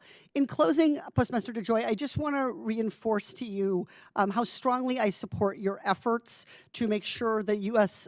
Postal Police have the resources they need to keep our mail carriers safe as they're delivering more and more high-dollar packages and high-value packages, especially in the holiday season. I know that their safety is a top concern for you, so I want to encourage you to address that. I also would want to thank you and encourage you to continue to work on your efforts to deal with so-called porch pirates and package theft. I know this is something that requires a lot of adjustments, but I think the Postal Service is really the gold standard for that, and I'd like to have Congress act on my porch pirate acts to get your competitors up to that same level of safety for packages. Thank you so much, and I yield back. Thank you. Chair recognizes Mr. Goldman. Thank you, Mr. Chairman. Thank you to the witnesses for being here. I have been hearing over the last couple of years more complaints from constituents about issues with the Postal Service than probably any other issue. And the problem is significant, as I'm sure you know, because it's not just letters that are delivered by mail. It's critical documents, tax refunds, work permits, green cards, all sorts of immigration documents, and it's a significant problem. And I want to talk a little bit about that and see where we are. My office has worked on 100 cases, approximately 100 cases of lost or stolen mail that includes passports, work permits, green cards. We have 40 open or recently closed lost check cases that represents $3.8 million of stolen checks. We've been able to get about 700,000 back, but there are many checks that are stolen multiple times. I know this is a problem you are aware of, and I know that you're doing what you can, both on your side, Mr. DeJoy, and through the Inspector General's office. But I would point out that New York is ranked the highest out of any state in mail theft-related check fraud, and New York City is the worst metro for package theft in the United States, with $945 million in losses last year. Now, Ms. Hull, the Office of Inspector General does not regularly publicize the data on mail theft complaints submitted to the office. Can I get your commitment to audit my district, the 10th District of New York, and provide us with the information on where the investigations, any of the investigations have gone? We can definitely work with you and your staff on what we're doing in your district already. If there's a need to do some more audit work, we'll work with you all on that.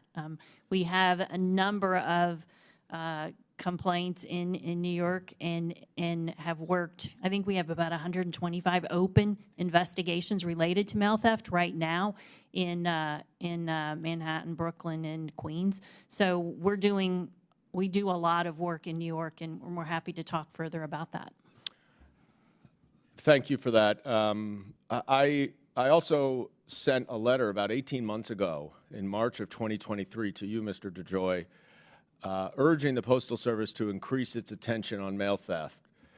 I got a one-paragraph letter response from Government Relations, which referred my concerns to the Postal Inspection Service, and have heard nothing since that. Since you do also oversee the Postal Inspection Service, what more can I expect you to do on this issue? When was the date of that letter, sir? March 30th, 2023. Yeah, about that time, we rolled out Project Safe Delivery, which are a bunch of initiatives across the country, both in terms of visits into major cities like New York, where we team with local prosecutors and local police departments and do like a raid of the city to find mail-related theft, and we've that resulted in a lot of follow-on investigations and some arrests. We're implementing we have 80-year-old locks and keys. We're implementing new. Yes, that's a whole nother issue.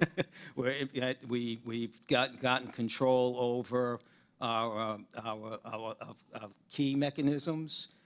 From the standpoint of, we used to have thousands of people control them. We're down to about 60 across the country, and we're instituting new locks, electronic smart locks, and then also dumb locks, which the digital mechanism is within the lock itself. Yeah. I think all these efforts are important. I mean, the problem is that the problem is getting worse, not better, and I don't know many more details about the project that you're describing, but this is an ongoing problem. And with the Delivering for America, where the service is getting worse and costs are going up and more mail is being stolen, you put it all together and it's not a very good outlook. And I fully expect to hear back from you and to coordinate with my staff and you, Ms. Hull, to determine what is going on with this mail theft and what we can do to curtail it. Thank you very much. I yield back. Chair now recognizes Ms. Budzinski from Illinois. Did I pronounce that right? You did. Thank you, Chairman. Thank you. Thank you, Chairman, and thank you, Ranking Member Raskin, for holding this important hearing and for giving me the opportunity to wave onto this committee for the hearing. I appreciate that. Postmaster General DeJoy and Inspector General Hull, thank you for being here and listening to the concerns that many of my colleagues are sharing regarding the recent proposed changes to the Postal Service. I represent Champaign and Springfield processing distribution centers in Illinois. Under your Delivering for America plan, both of these facilities would be downsized and consolidated into the St. Louis and Chicago distribution centers. This means my constituents' outgoing mail would have to travel hundreds of miles, additional miles, before even being sent out to their final destinations. With the current degree of service already substandard, these changes are just quite frankly unacceptable. This is even more concerning given the findings in Inspector General Hull's report following the implementation of these changes in Richmond, Virginia, which found that these changes, quote, contributed to a decrease in service performance for the Richmond region that continued 4 months after the launch. So my first question is to Postmaster General DeJoy. Can you promise my constituents in central Illinois that they will not see declines in on-time mail performance if there is a change in operation at the Champaign and Springfield distribution centers? And I'd really appreciate just a simple yes or no. They will not experience what we experienced in Richmond. So yes. No, they will not. They will not experience what we experienced. Additional delays. Okay, that's encouraging. Postmaster General DeJoy, the Champaign Processing and Distribution Center also employs over 200 career and pre-career postal employees, and the Springfield Processing and Distribution Center employs over 170 workers. According to the Mail Processing Facility Review, there's expected to be a net loss of over 100 employees at the Champaign Processing and Distribution Center and over 30 at the Springfield Processing and Distribution Center. How are you ensuring that all of these employees are provided with other employment opportunities, given that there will be no processing and distribution centers in central Illinois following these changes? I don't, if you got that data out of a filing that we had, the intent of the plan, number one, is to also bring other type of if we in fact make that move, for those particular locations, we will be also driving package delivery business into that location.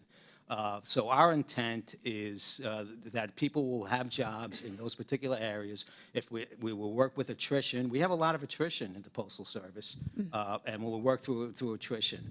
And I also got to go back. Some of these locations we are evaluating with regard to the new 3661 we just filed, and they may or may not be continuing in that direction. That was a big study we did to try and get our hands around where do we get savings from. But I could follow up with you on that if that is if one of the cases. The people are going to be okay.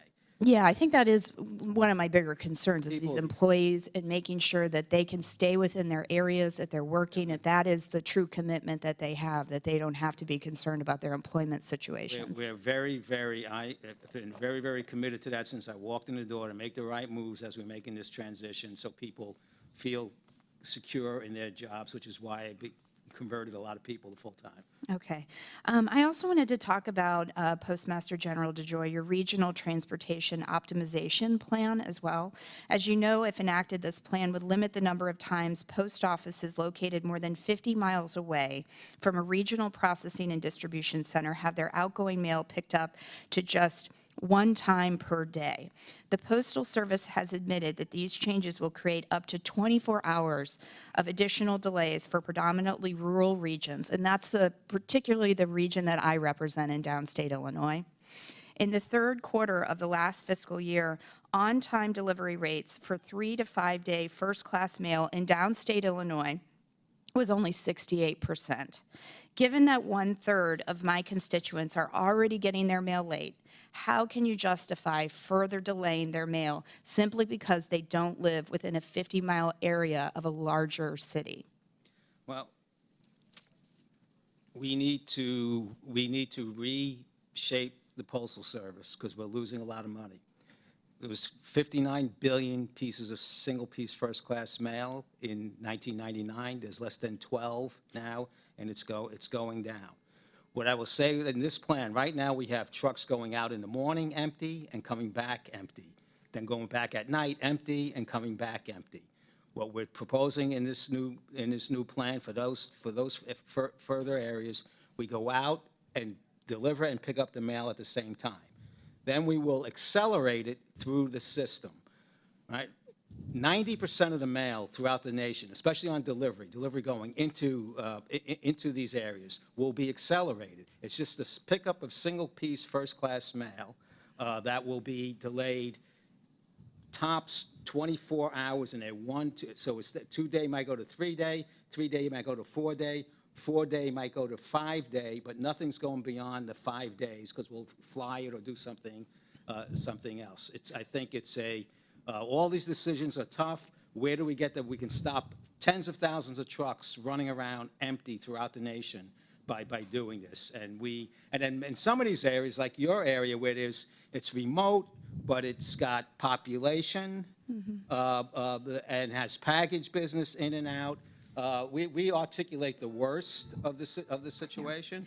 I think there's some other opportunities for those particular areas. Yeah, and I know I'm out of time. I just want to say that these changes can't be made on the backs of rural America. And that is my very big concern, that the focus is on these urban cities, these big cities, at the detriment and at the loss of services for rural parts of our country. That's a very big concern. I yield back. Thank you. All right, gentlelady's time's expired. That concludes all of our questions, and I want to thank our witnesses for being here today, for your testimony. Ranking Member Raskin and I are going to skip closing statements in lieu of votes being called a couple of minutes ago, but we had several members, I know Ms. Norton and Ms. Crockett, that had additional questions we're going to send to you. Ms. Hull, I know we have questions for you as well. As you can see, everyone cares about the Postal Service. We want to see the Postal Service be successful and efficient. So we'll be in touch with you, and I'm sure we'll have lots of more communication this next Congress. So, Mr. Chair, could I just do a Yes. UC request? Yes. Let's see, several here. I ask unanimous consent to enter the record statement from Chuck Mullador, the Executive VP of the National Association of Postal Supervisors, a statement from Kevin Yoder at Keep Us Posted, and a statement from Marie Hobson Clark from the Envelope Manufacturers Association, providing comments on the status of the Postal Service. Without objection to order. And I'd like to ask UC to enter into the record a report from NDP Analytics dated March 24th, titled... Without objection to order. And unanimous consent to enter in the record a submission from the U.S. Postal Service to the Postal Regulatory Commission, including the FY 2025 performance targets for each market-dominant product. And finally, a request to enter into the record this May 11th, 2022 letter from former Chairwoman Carolyn Maloney to Mr. DeJoy that she sent following the committee's April 4th hearing on the Postal Service's electric vehicle procurement, which highlights the Postal Service's original analysis of the costs and benefits of EVs, underestimated cost savings from EVs, and used outdated gas prices. The problem, yeah. Without objection to order. With that, without objection, all members will have 5 legislative days within which to submit materials and submit additional written questions for the witnesses, which we will have, and we will forward those to you all for your response. If there's no further business, without objection, the committee stands adjourned. Thank you.